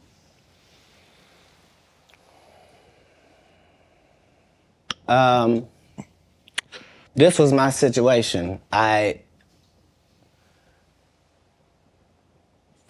months prior to me getting this first audition for Friday After Next, I got this baby son. I'm holding him up above me. He grabs my little chain. He's playing with it, and he accidentally drops it. It breaks out my front 2 teeth. I'm in a situation now where when I go to the dentist, they telling me this gonna cost thousands and thousands of dollars to fix this right. They not telling me what it's gonna look like. I go get an estimate with no money involved, find out what I need to do. They find out you got a tumor in your upper jaw, so we're gonna have to do a whole surgery for you. It's gonna be 100 bands. I don't have it. And I'm only gonna have this check from this movie. So while I'm doing this movie, we live in this trailer. This is where we live. So when they come to work at 5 in the morning, we already there. When they leave at night, we still there. We just double back because we understood that this is our one opportunity. And we have this opportunity to change our lives, just like a young man going for the draft. Right. We can actually get in the league with this. There are 30 comedians on this cast. They're all magnificent. This is the holy grail of the situation. So yeah, I was able to make sure that, because it wasn't just my first movie, it was K.D. Albert's first movie, it was Terry Crews' first movie. Absolutely. I was the leader of this group, which meant that we didn't do their rehearsals, they did rehearsal, we did our own rehearsals daily to make sure that we were at the level of professional actors, which is what made it so egregious, that guy. Saying, you were supposed to what? Katt, he did have a good part in the movie, man. The Santa Claus was funny, man. The dude said the entire time we were filming, I can't play this role. They got a bandana over my nose and my mouth. My family not even gonna know who this is. So yeah, tell your story. Terry Crews also said that you guys had a lot of conversation, that this was your opportunity and you needed to seize this moment. Terry had the benefit of having been in some very high-profile situations already and took L's. Mm-hmm. Like, he had been in the league, you know what I mean? Mm-hmm. He had done pro wrestling. He had done a lot of things. He had been televised in some things that hadn't worked. Right. And this was just fortuitous for him. And now you know what nobody has ever said in the whole industry in 20 years about, the whole Money Mike not getting raped in the bathroom. Right. So I understood going in that there's no reason. I lost for a 5-year period, every single movie that Kevin Hart did was a movie that had been on my desk, that all I had said was, just, can we take some of this step and fetch it shit out? And then I can do it. Like, it don't need to be overtly homosexual, because I'm not homosexual, right? It doesn't need that to be funny, right? And me saying that and them going, oh yeah, no problem. And then going to give it to this other guy and having him do it just like it was. And acting like I'm a bad person because I keep standing on my standard. But, yeah, it's interesting, but I wouldn't change it for the world. Like, again, I'm on the winning side of these decisions. Look, I've had Cube, I've talked to Cube, and a lot of people say Cube doesn't pay. What's your relationship with Cube, and what did that opportunity mean for you? Well, the ungrateful bastards that would say anything about Cube's payment, you shouldn't even talk to them anymore. Like, you don't go to Goodwill, you don't go to a Goodwill thrift store and go, look at all this cheap ass shit. Why don't you shut up? Why don't you shut up? You could have went to Hermes. Why you didn't go to Balenciaga? Why you didn't get a bowl to the Balmain? You want to have that conversation? Right. What you mean, the independent black dude who's filming it partly out of his fucking pocket? What do you mean he didn't pay you enough? They weirdos. That felt like they earned the opportunity because they were big. No, yeah. I understood. That ain't no $200 million movie. Well, I mean, how much did you expect you was gonna make? Well, I made enough to get them teeth fixed just like you did. Yeah. So it was no harm, no foul. I knew that I was gonna go from there, and there was no turning back for Katt Williams. Okay. Well, here's the thing. I wrote it.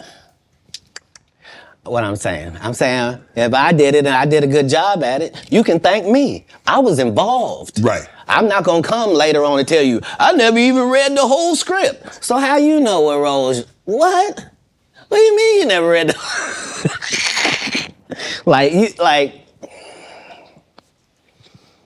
these guys' whole job is to present something, unfortunately. And I'm just not a presenter.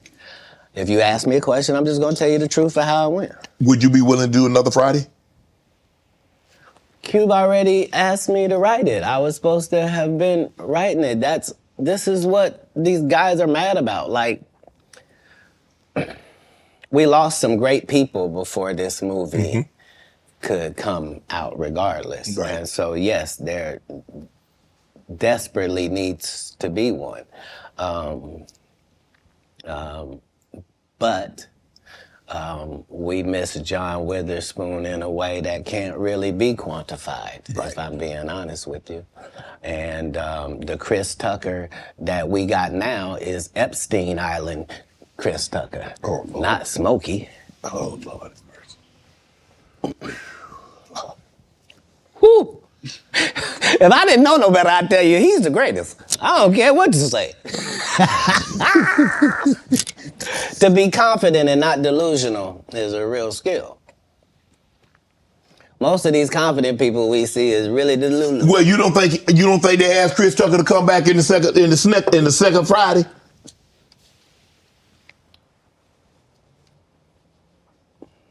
Smokey was all in Smokey. There ain't no Friday without Smokey. We all agree to that, and there's no next Friday without Friday, and there's no Friday after next without Friday. Nah, we talk about the road because you said that they don't. Here's the thing. Chris was allowed to make the decision. At the time that this is happening, Katt Williams is known for smoking weed. Willie Nelson is known for smoking weed. Right. Snoop's known for smoking weed, but none of us is really known except Willie. And I'm saying, Chris Tucker didn't want to be the poster child for smoking weed. He don't smoke weed like that. Right. He in the church. He Michael Jackson's best friend. Christmas. Michael Jackson called him Christmas. You ever met a man that gave you a little nickname like that? No. Me neither.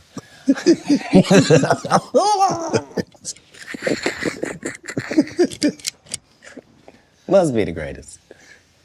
Man, I ain't gonna be able to get nobody back. I ain't gonna be able to get no more comedians. They all coming. No, they ain't. Are you kidding? Nah. Hey, I A promise good thing you. I done got all the rest of them. I done got the ones. I promise you, everybody trying to double back. You're gonna be having to beat them off with a stick.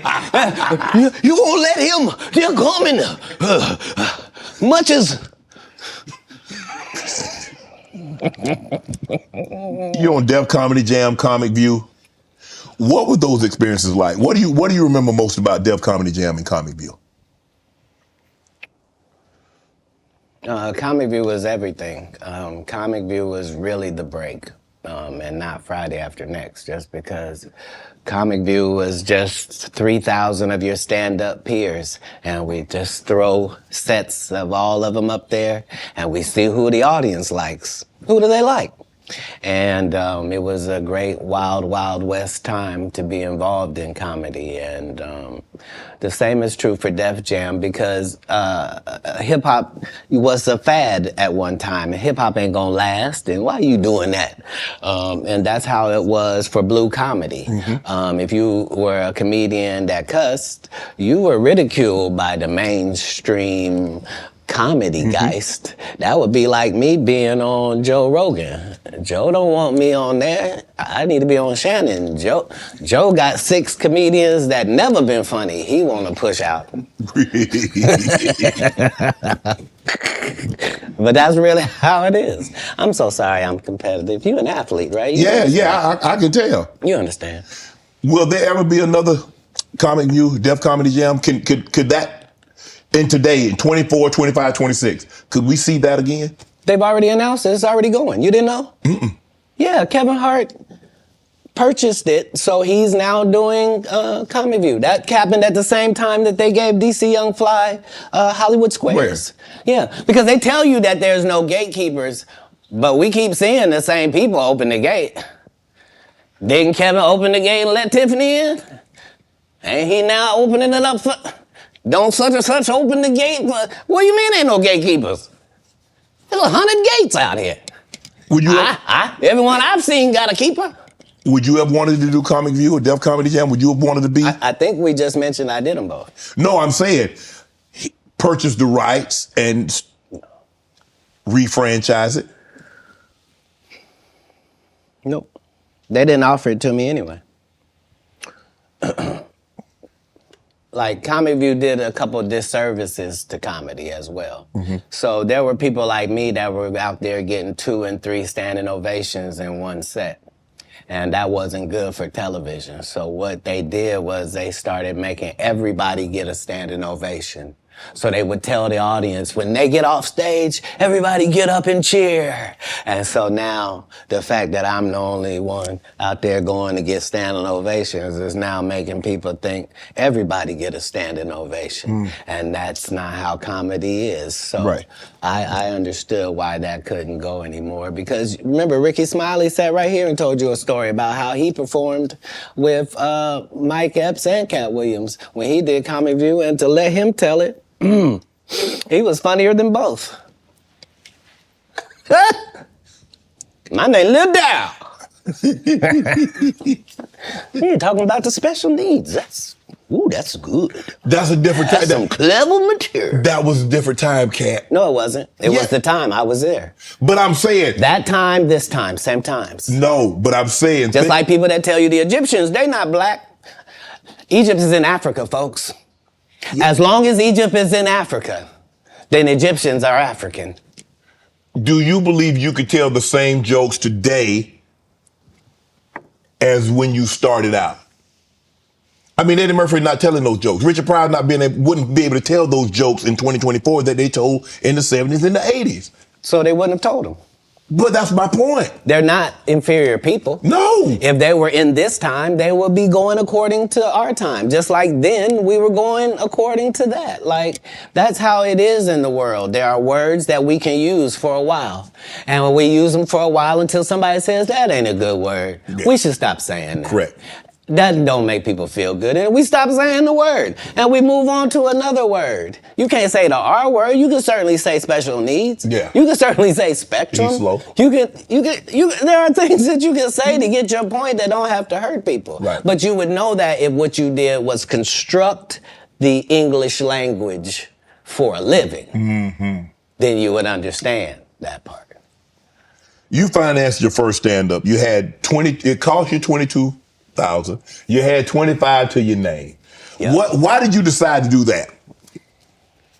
You believe that much in Katt? I believe that much in business. In business, the goal is for you to become independent and be the boss, take the responsibility, and also get the profit. Okay. That's all. How can I be looking for you to put me on if I wouldn't? And if I can't show you what you missed out on, why would you believe me? Now, the fact that I was able to do it 12 times, that's the real thing. The part that I'm able to do it all across the country. The fact that every time I do a tour or a special, you think, well, that's sponsored by somebody. Somebody did a good job. No, just the guy they're kicking around, just the one that might mentally not be all there. He's the one picking the outfits, writing this guy's material, booking the shows, making sure he gets there. He's the one hiring the other comedians. But hey, I knew that that's the end goal. So if that's the end goal and I'm there when I start, why would I deviate from that? Right. Remember, my goal was to get this far in Hollywood and still have a virgin asshole and never have sucked a penis. That was my only goal. I didn't want to get with a white woman because I was scared she might have me running down the street like Jonathan Majors. There you go. See, come on, Katt. Not because I didn't like white women. I think white women are as great as any other women. But I'm not going to act like I'm not scared of them. I have a reason to be scared. You could be Kang the Conqueror, and they could take your rabbit ass down in 2 weekends. And that's the truth of the matter. So I stayed away from that. And remember, I told you the drug story from when I'm in the park. Yeah. So these are just the things. I had all of those when I came in. I already was ready for that. That's what they don't like. I did not know. You're telling me and showing me a side of the business that I didn't know. That you guys are, man, the competition, the competitiveness. That's all business. I don't care if they're selling Coke. You wouldn't believe the things that Coca-Cola says about Pepsi.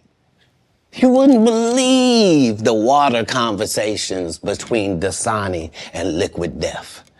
Like in all business, in all sport, competition is a driving force. And I don't require anybody to be better. Who am I? I just require if you're a loser and you've taken shortcuts at every chance and you've made sure that you didn't put anybody on that really had a work ethic and was a God-fearing person and you helped it. If that was never you, then don't act like that's you. Don't get out here now that you don't do stand-up and start acting like, oh, you not sure why you don't do stand-up no more. I heard you got run off. You better be careful. The nigga that run you off gonna show up and he gonna tell everybody. Man, what you gonna be able to say? Nothing. Why you think I speak with such clarity? I'm actually involved in each one of these stories I told you about. Right. Right. The one comedian, as we've been sitting here doing this interview, that you hold in very high regard is Dave Chappelle. Dave Chappelle walked away from $50 million. You said it was more. Tell the story. That's right. I'm gonna let you tell it. No, you're no, the best. I want you to tell it. You really are the best. You've proven it here today. As much as I'm proving it, you proving it. You proving it. Yeah, that wasn't the thing. It wasn't. People say that. He lost $50 million. No, that's not even close to what happened to this dude. And until you understand what happened to the dude, you don't understand what happened. Like, no, not they offered him $50 million and he turned it down. Who gonna turn down $50 million? Now, I've had to turn down $50 million 4 times. 4 times. Just to protect my integrity and that virgin hole I was telling you about. Right. Because P. Diddy be wanting to party. And you gotta tell him no. You got to tell him no. I did. I did. See, I got the receipts for everything I'm telling you. That's why I can say them so freely. Can I need another one? You here? Get your number. Thank you, sir. Thank you. Come on. Because early on you was accusing me of being. Katt, man. Yeah, it's crazy. I mean, but you know, some of these people. Martin tried to put me in my first dress. When he had to go on his hiatus, he tell me, Katt, when I come back, I need you. You my young partner, you my brother in comedy. When I come back, just promise me that my next movie, it'll be me and you. We gonna do it together. We gonna do some buddy cop shit. I said, Martin, you got my motherfucking word, my nigga. Go do what you gotta do. When you come back, I'm in your movie. Don't trip. I don't need to see the script or nothing. You know, we get in that office and this fool pull out Big Mama's House 2. I almost died. And I gotta read this script from all these good white people. Where this nigga want me to get in a dress with him. And I'm literally saying to everybody, why is he in a dress again? You already played the old lady as an FBI agent. We can play anything now. We can be playing a dog catcher this time. Why do we need to be in a dress? And I get so mad, I say, you don't want me. You want Brandon T. Jackson. And that's who they went and got. Twice I said it, they went and got him. Just like I'm telling you, I had that other dude's work. I had all of it. All I did was say, I want to punch it up so it's not offensive to real niggas. And that's how I got in this position. I sure hope I have Club Shay Shay after this air. It's gonna be in a dimension it's never been. Yeah, it's gonna be. The greatest thing floating in 2024. Mark the words. No way. In a whole different realm of business. Oprah coming next. Once I establish this as a place of truth. Yeah. Oh yeah. Watch. God's people ain't that few. Prince. You met Prince. Prince was a friend of mine. He was a friend of mine. What was those conversations? Because look, I mean, sometimes we don't really understand or appreciate someone until they're gone. I did. I was a big Prince fan. All of his stuff. Yeah. Because he could play all the instruments. He could sing. He could dance. He was an entertainer that could sing. And what he wrote, I mean, who thinks of Cherry Moons? Who thinks it snows in April? A raspberry beret or pink cashmere? The purple rain, the things that he wrote about. Well, like, bro, who mind goes there? Yeah, he was unlike anybody in the world. He was just an amazing individual. I was able to meet him when I was 12, and I knew him my entire life through all of his changes. I was able to assist him many times. If you go look at Prince's car collection, you'll see that Prince don't have not one car Katt Williams ain't got. He got the Prowler from Friday After Next sitting there. He got the same Bentley as me, because we share certain things. Our connection was lyrics, musical lyrics, women, and cars. And those are the areas where he trusted my opinion on things. And that's where I got to be helpful in his life. And he was helpful in mine in really all different types of ways, especially about the business, as far as being a black man that was rich in this business at 18 years old, had already did his first $1 million contract, had already broken records, was determined that he didn't want to be like anybody else, was so great of a guitar player that black people just stopped caring about guitar, and he got left out on a limb and somehow still had to create his way out of that. He was just really a one in a billion type person. I was lucky to know him. Now, there are specials and the streaming. I don't know. I don't think there's as many, and there's no DVDs now. So where are you on this streaming, the specials? I mean, obviously you still tour, but how much do you focus on? Okay, I'm gonna tour, say 100 days or 150 days, but I'm gonna do a special. Well, now that our relationship with Netflix is at the 8-figure mark, Eight? You said 8? How often you want to make them? Oh, you said 8? I mean, like Right. 5, 6, 7, 8? Got to be 10 million to qualify, yeah. So what I'm saying is, once you're at that level, how many would you do? I'd be willing to bet you say, every time you turn around, I'm gonna be doing another one. Hey. I think that's what you would say if you was any good. Yeah, and for like I said, with 12 comedy specials, why do I need to be in these conversations with these specialist people? Sid ain't got no specials you remember. Steve ain't got no specials you remember. Ricky ain't got no specials you remember. Faison ain't got no. What? So why do y'all get special? Yep, it was 20 minutes long. It was good too, though. It was. He's good. Not it was good. He's good. Yeah, see, Quake He's my guy. good. Don't think because I said something derogatory that I don't know how to hate. Earthquake has consistently, I don't think anybody's ever said Quake wasn't funny. He probably never been booed. Yeah. I don't think he's ever given a bad performance. Nathaniel, my dog.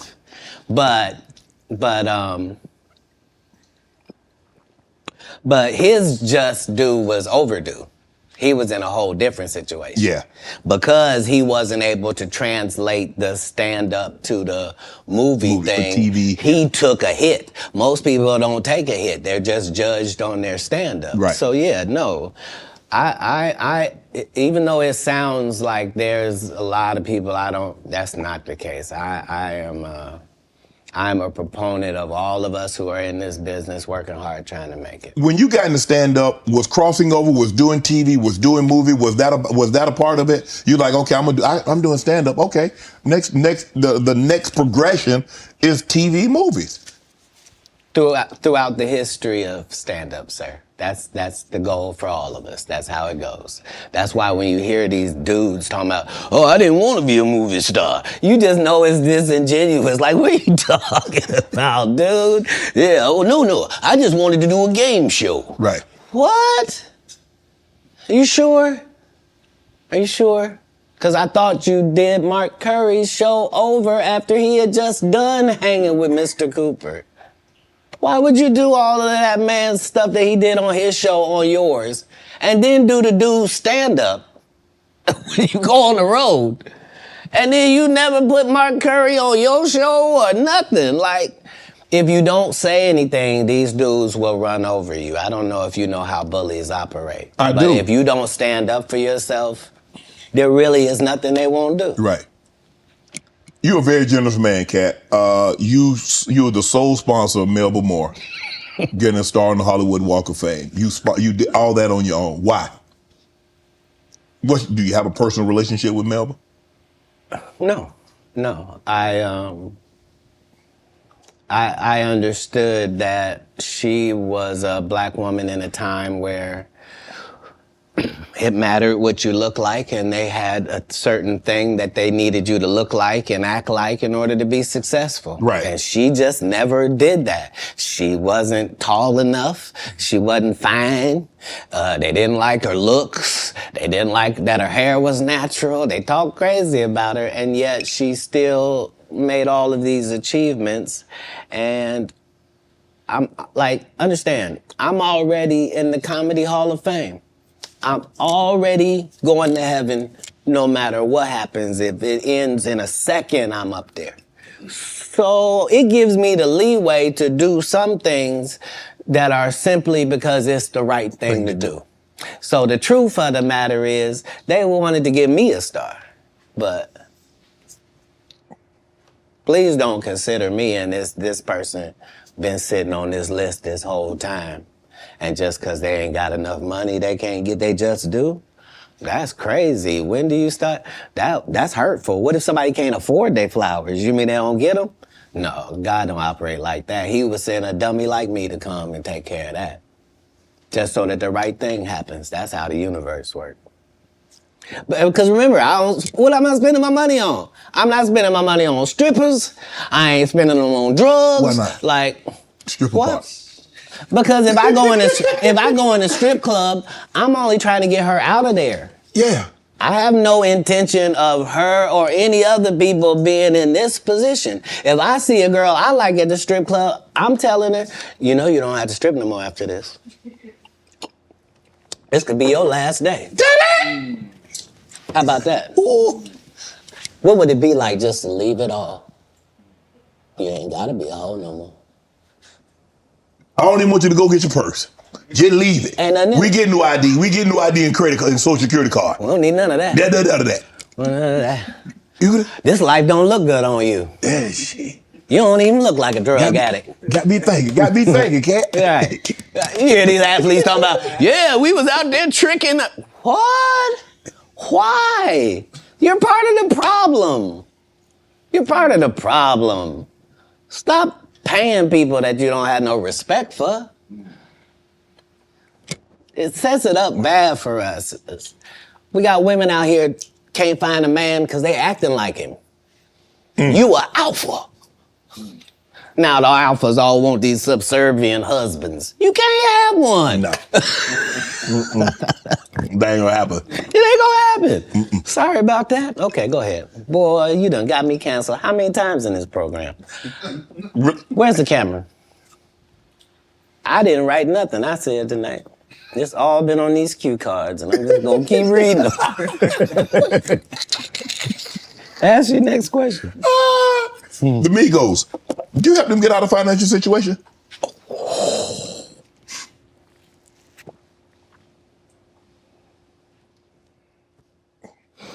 I don't think we ever, as a nation, can remember a time that the Migos were financially unsuccessful. So for the record, I would assume that they've never needed Katt Williams' financial assistance for anything. I'm sure that between QC, the label, and other things, they were taken care of. On the other hand, if I was given the opportunity to help them, would I? Of course I would. That's what I do. I'm a pro-black non-racist. Like, I really, really love black people, but I don't love them more than other people. I love everybody. I'm a black guy, and I try to stick with that. But yeah, I'm not one of those pillow talkers either. Like when I do something good, I'm really not doing it for the gram. It's not for any of that. I'm just doing it because it's good to do. I appreciate that. I don't know if this is true, but I did read that comedians on your show say that women sometimes would bring them money and not say where it came from. Say that again? Comedians would say women would bring them money and not say where it came from. Right. So I'm not a feminist like a feminist would be, but I do believe that that in my camp, like if I had 35 people in my camp, right? I believe that other than 4 jobs, I believe that a woman is better at any of them jobs than any man could be. Okay. So 10 of these jobs, no man can work because I'd rather a female be there. If I gotta smell anybody's breath, I want it to be hers. I don't want none of you crusty.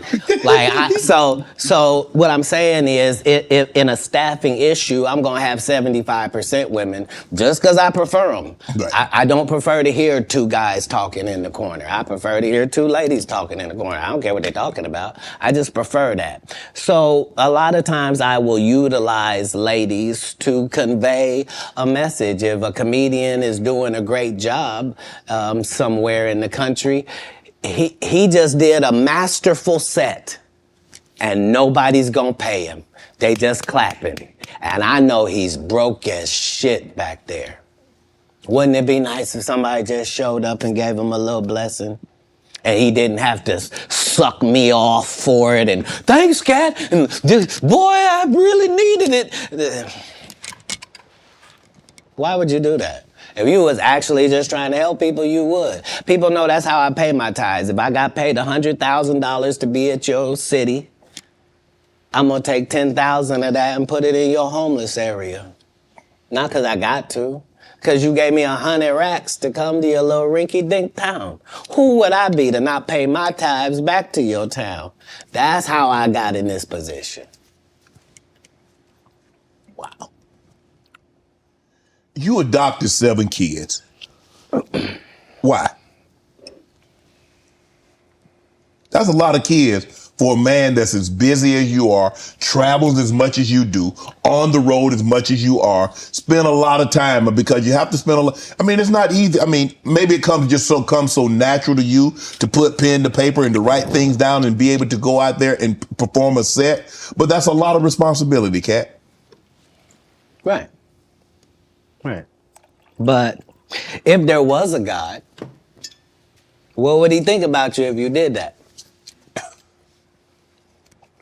I'm saying let's say, for example, that God is real. Yes. Okay? And let's say he be looking at what you do. Yes. What would he say if you did that? He said, that Katt, that's a very kind gesture. That's very generous of you. My whole life, since I was telling you when I was young and they was asking me what I wanted to be, and nothing I wanted to be was what I wanted to be God's friend. That's a weird thing if you're an atheist. If you're an atheist, I didn't even say nothing. But if you believe in God and I tell you that I wanted to be God's friend and I wanted to even go to Hollywood and still be God's friend, if I told you that that was my aim, you could understand where I'm at. Like, I promise you, no jealousy, no bitterness, none of that. I got exactly what I was trying to get. I haven't been shorted in any way. I mean, 7, 8 kids, single. You gonna get married? You remember the conversation where it was me? Yes. And I didn't know what was gonna happen to my 2 little brothers and yes. they was just gonna be out there? Yes. So when it gone full circle and I'm one of the richest men that ever lived. And I don't mean, please don't look at my net worth. I saw my net worth. I had that on me. I don't even. I swear to God.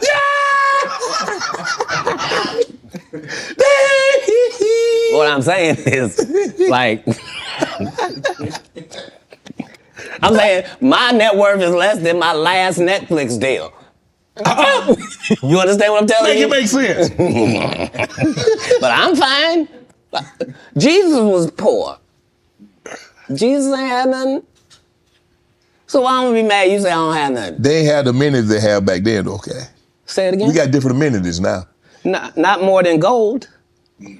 Gold was the amenity of that time. We still got gold. Gold still running. They have no Rolls Royce. They got you could buy a ass. That's what they call it in the biblical time. They were cheap.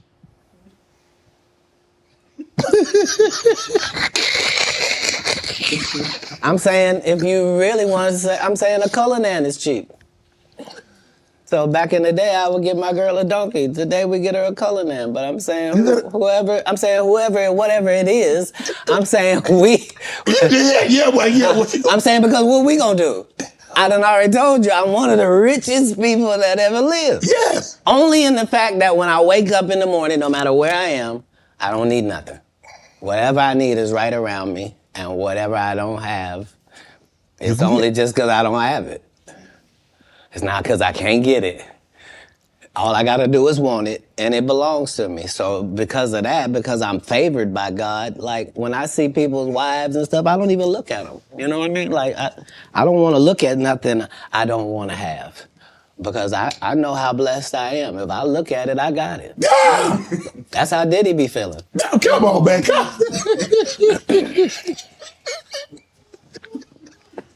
So you're not supposed to look at anything that you don't want.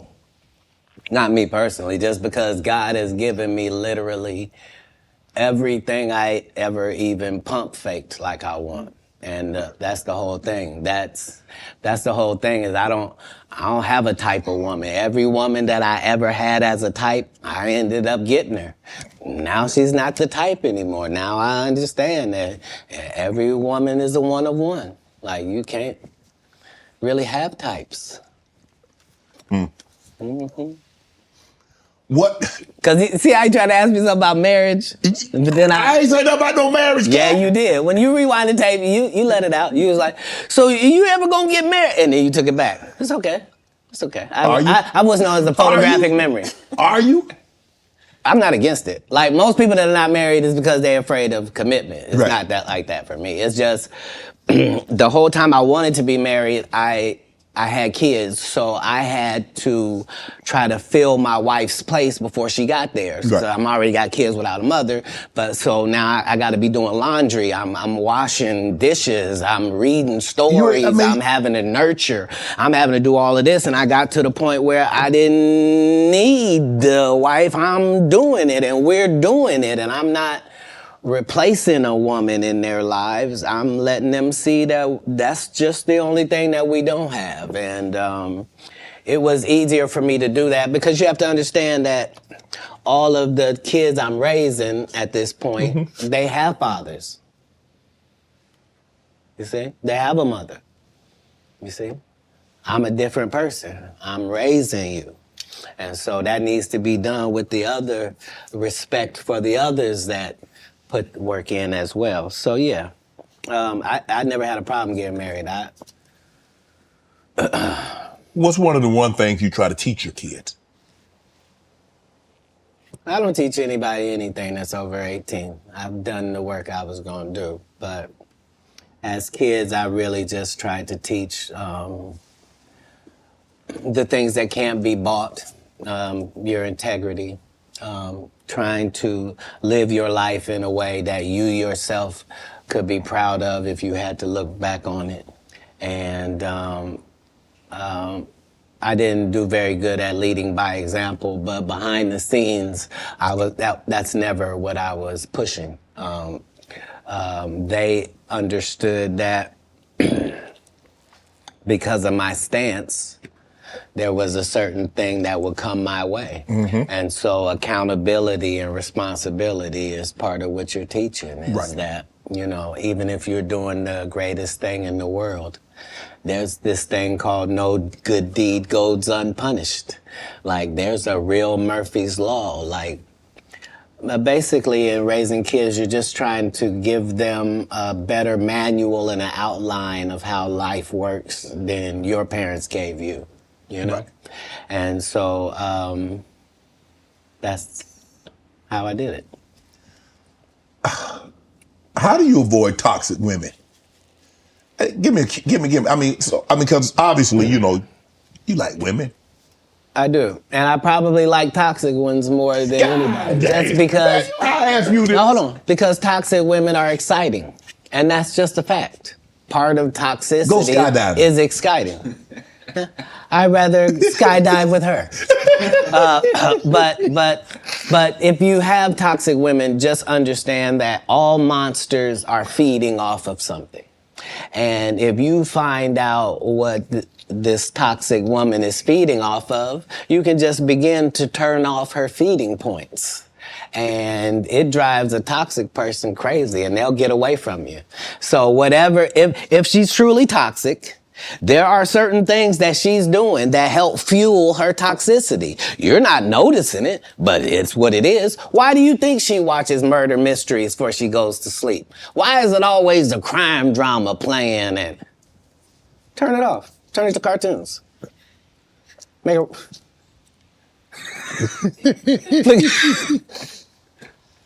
No, you don't get to. What's she listening to? You can't be listening to Sexy Red. You're broke.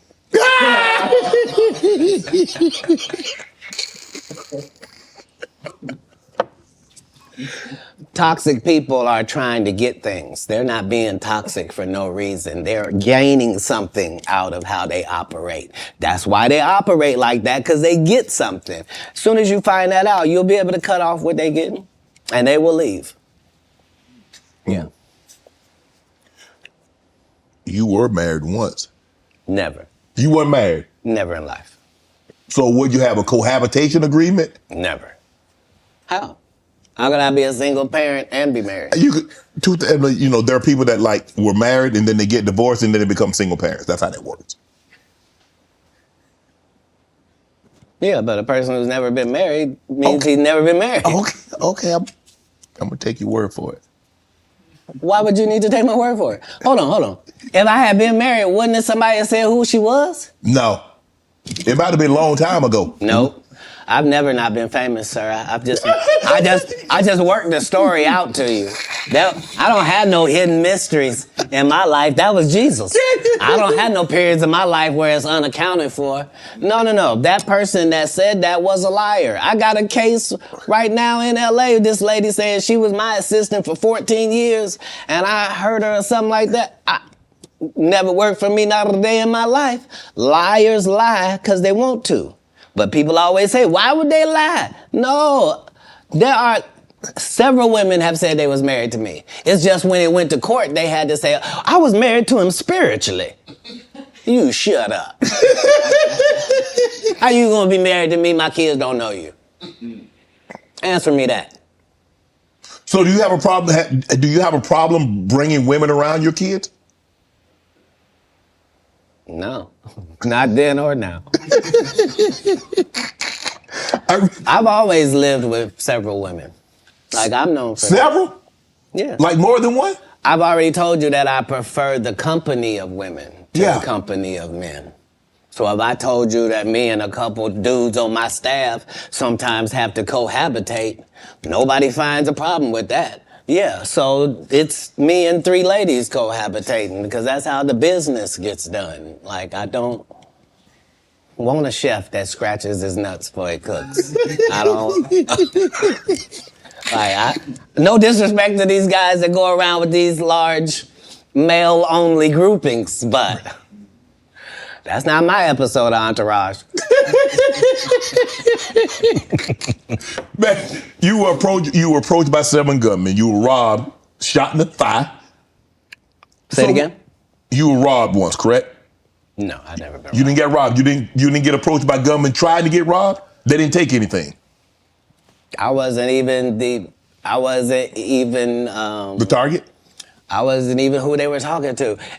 And not because I say that. Because if you look at what time period it is, I'm not even making $5,000 a year. So robbing me wasn't the answer. This is before Oklahoma. You talking about a terrible condition. They'd have been disappointed thinking they'd get something off of you, huh? If they'd have robbed you. Look, in 3 cities, it's legendary that Katt Williams would walk down our streets with his baby in a baby stroller, with a diaper bag, with a gun in a diaper bag. The only thing I need is a pass. Don't mess with me and just let me go about my business. I'm living in Inglewood, Compton. I'm living in Manchester and Western. I'm in LA, the gang capital of the world, but never robbed. Because why? I'm not pretending to be something I'm not. You think I'm a Blood. You think I'm a Crip. I'm from Ohio. I'm a comedian. I'm a father. Right. I'm trying to do something out here. And not only do I not judge what you're doing, I'm not trying to be involved. Right. That's the difference. That's where the respect comes from. So you're touring right now, the Dark Matter tour. Yeah. Filming next Netflix special. In May. May. Yep, next Netflix special. At U2 Theater in Inglewood. I'm about to catch that. I thought you might say that. I will catch that one. Right, because it's a homecoming for me. Because I lived on Hazel, so I gotta catch that. People know I lived in the heart of Inglewood. They saw me walk down Market Street with the babies I'm raising. Like, they understood that. No, I was really not pretend. Oh, he want to be from the hood. No, I'm living there on the street. What's your favorite city to tour in? The next one, sir. Yeah, that's the real beauty of travel. Right. That's why most people don't have the empathy and the sympathy that they need to have for other people. It's because they haven't seen other people. Right. Like, if you went to Ireland and you saw what them people was like, and you went to Sweden and saw what them people was like, if you really went to Africa and you really saw what the people was like, you went to Haiti, you went to Puerto Rico, if you really traveled across the country, you would see that all people is the same. It's way more people that's good than the fucked up individuals you're seeing. And if you understood that, it would change everything. So I don't have any favorites in the world, just because every place is dealing with their own issues, their own troubles. All places look better than they actually are for the people that live there. And it's always a difference between what it seems like What it actually and is. what it is like. People will tell you, I went to Paris. I was there at the Eiffel Tower. Bitch, you had bed bugs. And there were rats everywhere. The food was terrible. Tell the rest of it. Yeah. Don't tell some. Let me ask you a question. When you go to these cities to tour, do you make it a habit of getting out? That's how I built my reputation. That's also how I ended up in jail 19 times. Because when I come to do a show, I'm really in your city. So whatever the strip club is, I'm there. Whatever the top bar is, I was there drinking. I was over there. You had a casino? I was at it. Like, what was it? Huh? Because I'm in your city. Right. This is how I'm learning your city, so that when I do my show, I can be talking about what I know, not what I think, right? And so that was what I did at every city that I went to. The first 15 minutes of my show is what it's like to be here. You see what I'm saying? And so that was always a part of what kept my legend going, to the point where I can still be in these arenas without you ever seeing a poster with my picture on it, without you ever seeing a flyer, without you ever seeing a post that goes, hey, it's Katt. Could y'all make sure y'all come out and come see me? Because I'm going to be in. Would you please come on out, guys? And I really am. Because we have a different respect. I know I'm coming. They know I'm coming. I know they gonna be there. And they know I'm gonna do the best job I can possibly do. And they know beyond a shadow of a doubt, whatever hour he was doing when we last saw him, he won't be doing that hour when we see him this time. It's a whole new conversation. And because I've never strayed from that, they've never strayed from their part. I'm looking at some of the actors that you've been on screen with. Cube, Tracy Morgan, Regina Hall, Terrence Howard, Nick Cannon, Tiffany. Bro, who brings out the best in Katt Williams? How does someone get the best out of Katt Williams? Do you need a comedian? Do you need a serious actor? How do we get the absolute best out of Katt Williams on screen? Well, I would be disingenuous if I didn't remind us that that's never anybody's goal. It's never anybody's goal to create a great situation for me to do a good job. Why? In a script. The way it works is the script is already there. This is a character in the script. If they give me the job, I make it my job that this character here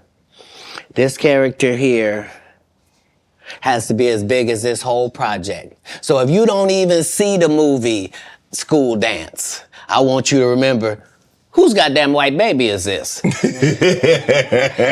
the only way that I can guarantee that you will remember my scene if you didn't remember a whole movie is if I make sure that my scenes are that good. Because that's what I watched. I watched great actors.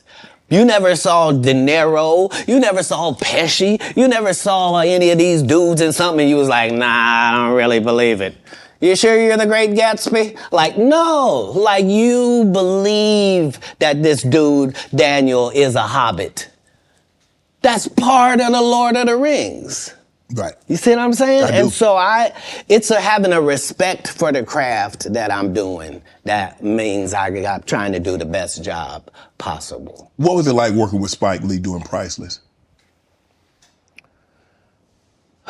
Spike Lee is everything that you said I was in my intro. He's just really an innovator and a groundbreaking, one-of-a-kind dynamo. And I knew that they were,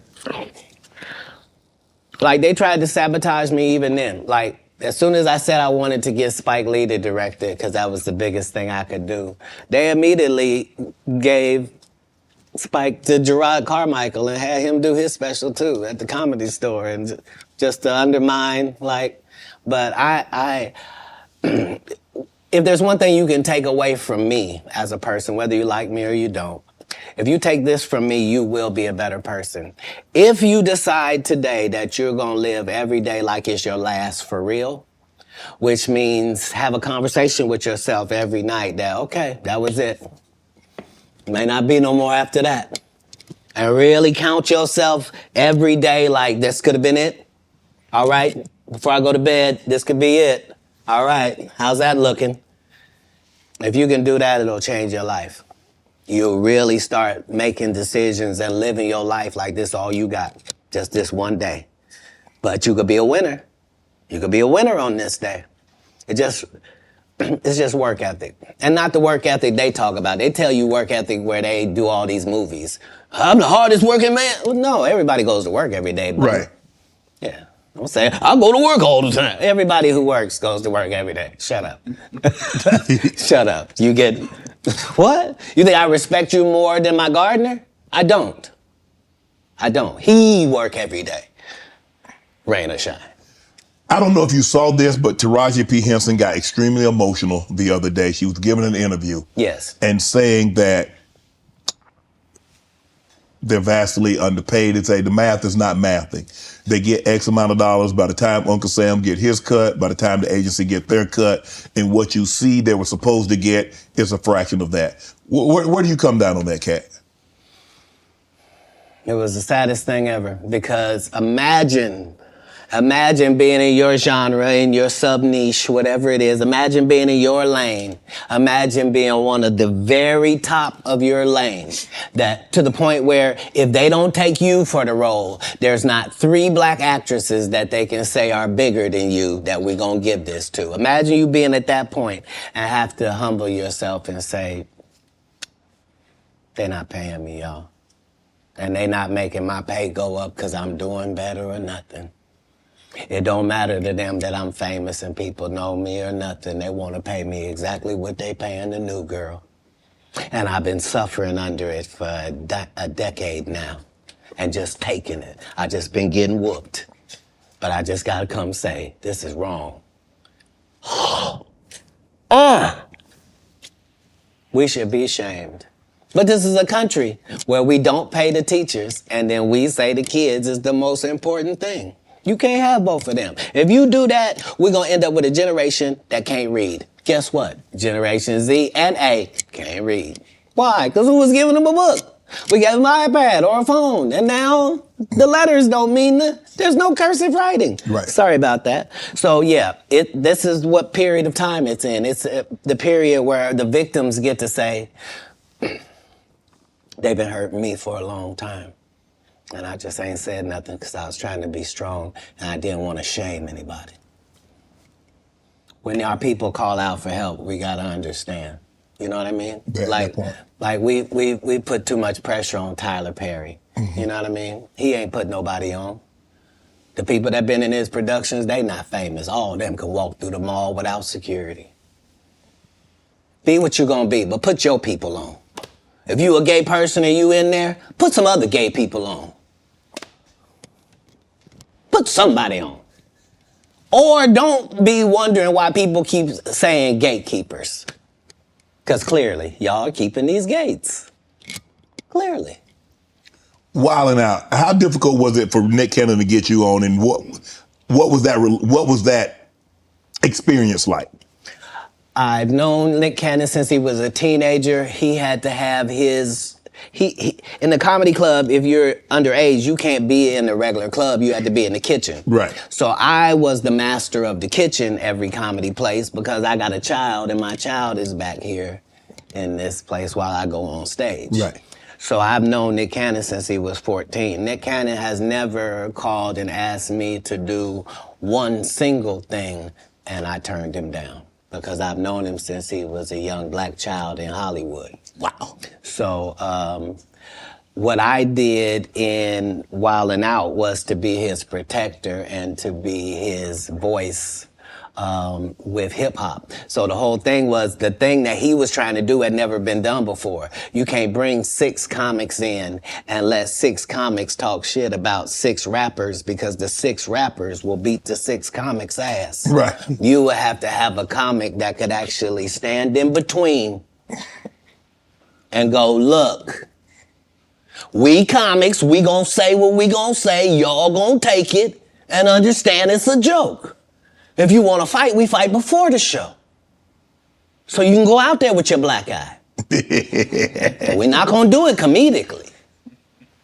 This is what needed to take place in order for it to be successful, which is why it had already aired and didn't work. And then suddenly when it comes back with me, it suddenly works.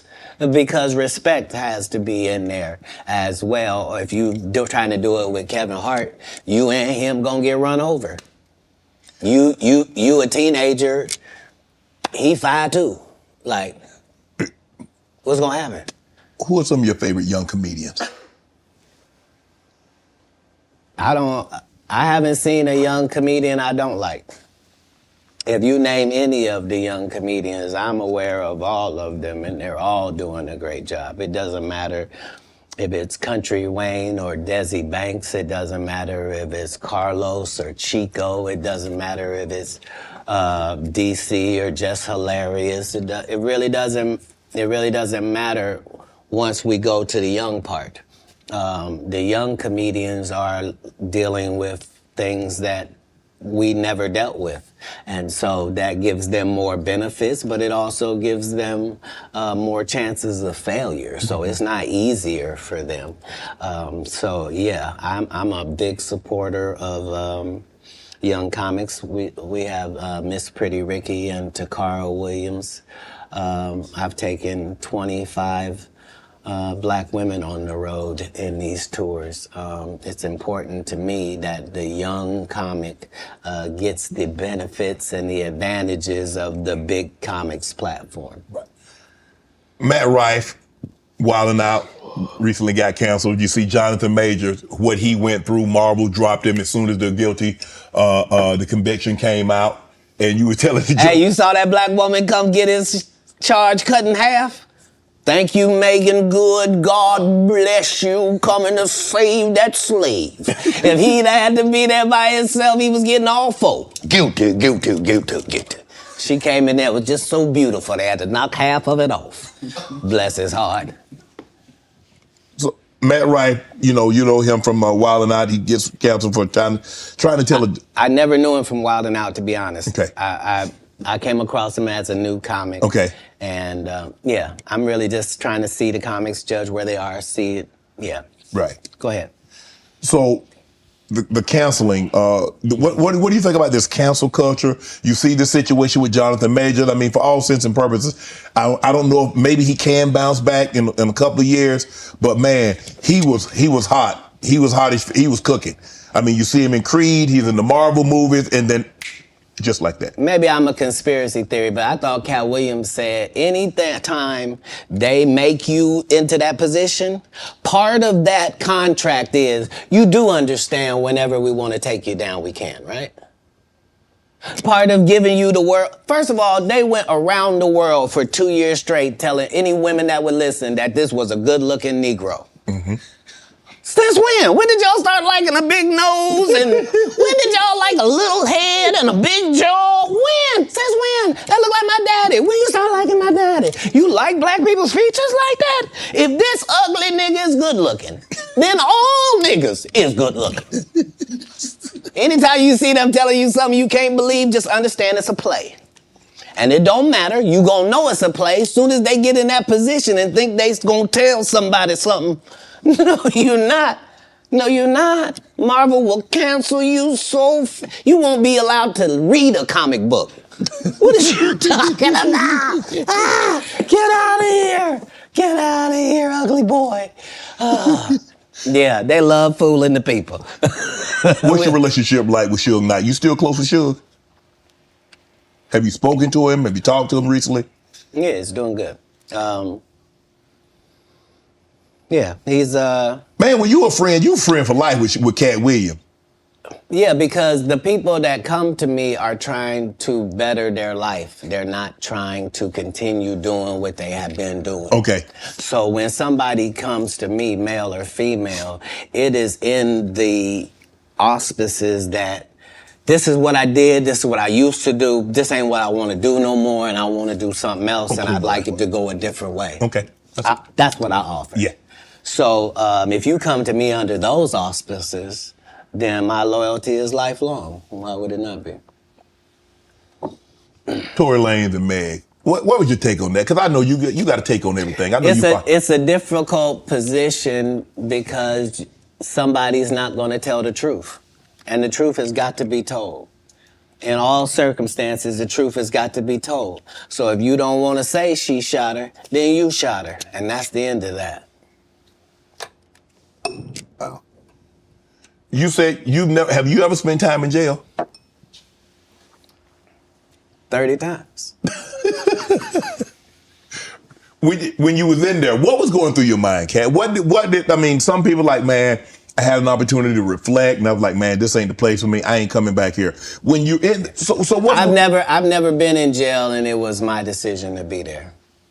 If it's dangerous to be in the hood and you have to have a gun on you for protection, and it's either be judged by 12 or carried by 6, I'm always gonna have my heater on me. So if you want to tell me that you're gonna pull me over 15 times looking for it, I'm gonna tell you 15 times you're gonna find it. Unfortunately, I smoke cigarettes and weed. If you catch me 15 times, 15 times I'm gonna have it on me. What do you think I'm in jail thinking? Oh, I done fuck up. Damn these decisions. I'm not gonna protect my life at all when I get out of here. Fuck it, let them do what they want to do to me. No, when I'm in there, I'm fine, and I'm understanding that I'm put here for a reason. And the people that get joy off me being in here are really gonna look stupid because I'm finna be free, because you gotta be setting this up. I'm never anywhere to get anything. You don't know I just made $300,000 in your city. That's why you think I might be out here as a ne'er-do-well.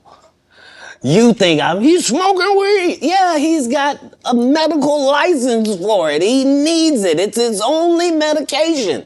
Do you mind if he takes it? It helps him eat.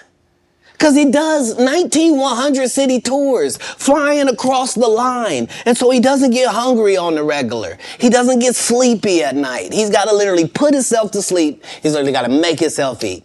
So this marijuana helps him do both of those things. Marijuana help you sleep? Oh, yeah. Because remember, as a comedian, what you're doing is against your natural timeline. Your natural timeline wouldn't be that you would start your workday at 8:00 p.m. Right. And then your workday is over at 2:30 a.m. Like, that's a weird... Yes. Right? So to tell your body now that we're pumped up on endorphins, now let's go to sleep at 3. It don't work like that. Your body has to try to get a whole new schedule. So, it suffered, but that's what worked for me. I consistently used it. I told people all across the country, don't worry, this will be legal in our country. As soon as they find out how to charge taxes for it, we will be legal in this country. Do they view me as some sort of visionary for my forward thinking? No. You on drugs. That's what I heard. Katt, but how have you been? I mean, bro, every time they try to put you down, they try to put you to the back. Yeah. You bounce up, you move right back to the front. Damn, you like a Super Bowl. You just keep bouncing and you bounce higher. Trampoline skin is something that you ask God for. When I watched you play football, you had it. There's some people that there's really no such thing as hitting Shannon Sharpe so hard that he don't want to run the ball the next play. Right, absolutely. And if that's your only goal, is to hit him so hard that he don't want to be him no more, you just out of luck. Yeah, you wasting your time. There's no, your coach can't help you. There ain't no pep talk gonna help you.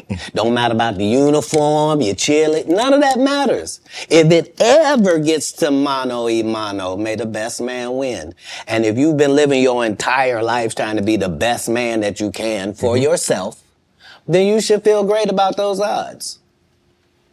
What do you think about Kanye rants? What's going on with Kanye? From a distance, obviously, I don't know how well you know Kanye. I don't know if you've been around Kanye, but from a distance, what do you suspect's going on? I suspect that we're pretty awful people if we say that somebody got a mental illness and then we watch what they do. If you say somebody got special needs, then why would you be watching them and holding them accountable like everybody else? Wouldn't you grade them on a curve? Wouldn't you go, whew, this guy? Because, I mean, what are we reacting to? What are we reacting to? You're the one that put him in a position where he thought he was God and could call himself Jesus.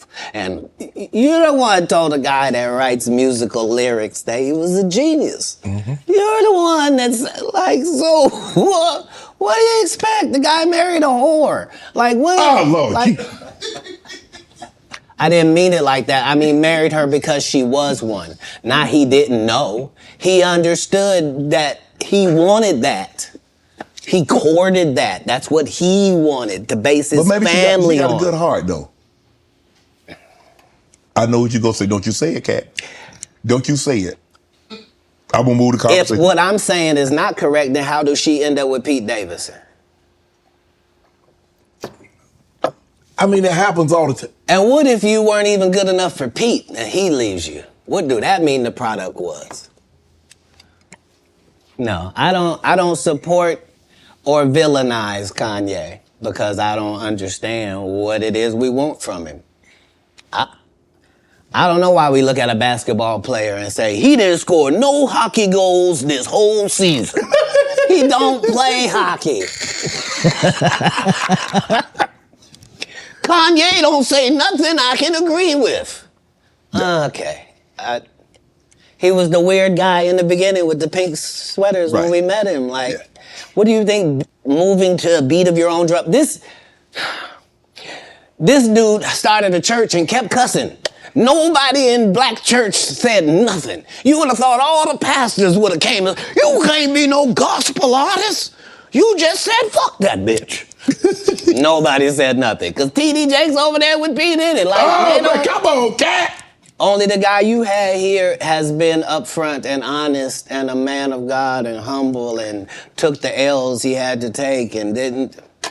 I did see it was trending though, but I ain't know. I ain't know why, Katt. I don't. Let me go to this question right here. This question All people that love the truth got to be happy if the truth coming out and lies is getting exposed. That's just what time it is.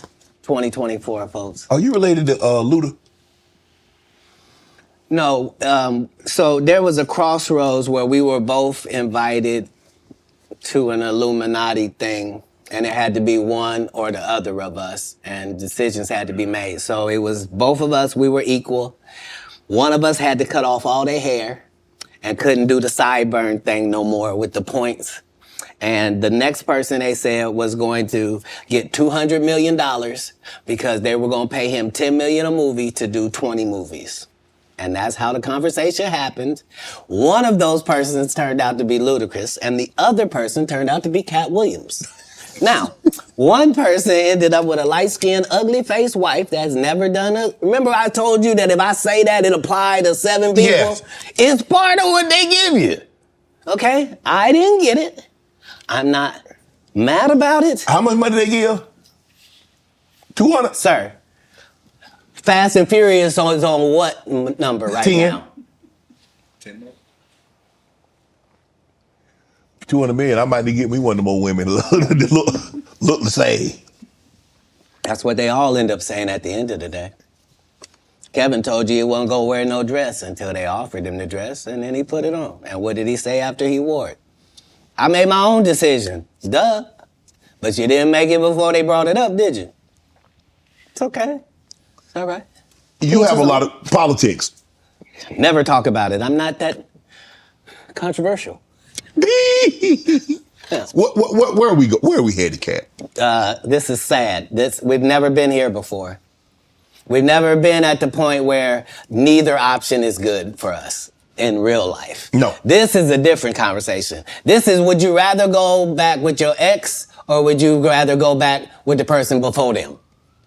Both bad options. Both bad options. Like, one guy can barely put his sentences together and the other guy will put sentences together from whatever he's read or whoever told him. Like, but how did we get here?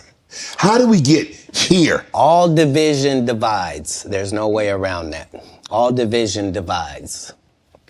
Politics, even in the beginning when our Constitution was drawn up, the two parties was not what they had in mind. No. They always thought that it would be two main and another independent party. They always assumed the independent party would be just as strong as the others. A lot of that just didn't happen. And that's what I've learned more from comedy is that Republicans laugh at the exact same thing that Democrats laugh at. As long as I'm talking to Democrats, I can make them laugh for 1 hour straight about what Republicans do. By the same token, I can go talk to Republicans for 1 whole hour and have them dying about the stuff that Democrats do. But at the end of the day, who does that? Yeah, your team got an offense and a defense. They're not supposed to be enemies. The enemy is the other side. Well, you can't do politics like that. Nope. It's not good for the country. Man, you see this Mark Zuckerberg building this $270 million bunker? If you have $1 billion, we have learned that you can do whatever you want to do. When Elon Musk wants to send things in space, he don't have to ask nobody's permission. Congress don't meet. Senate don't meet. No police department got to be warned. He don't need a permit. None of that. If you got $1 billion, you do what you want to do, and then you tell them what you did. Man. And that's how it goes. What he building a $270 million bunker? What do he know that we don't know, Katt? Kim Jong-un? What? I don't know what you don't know. Do you understand that people that are not very bright are in charge of nuclear bombs all across the country? Mm-hmm. That's what he knows. He knows that 30% of all weapons systems are running off regular Wi-Fi. So what does that mean? That means if a solar flare or a meteor hits either one of those, literally a bomb can go off just because the system accidentally got turned off. Yeah, that's what he knows. The people that are in power know that the people that are running the most complicated and deadliest things on the planet are just an average idiot. And you know lots of idiots. I do. Yep. And these people are not special. Back in the day they were. Yeah. Not today. Not today. You say you smoke a little weed. You ever smoke with Snoop? Yeah. I'm actually a bigger smoker than Snoop. He'll tell you that. But I don't mix anything with my weed.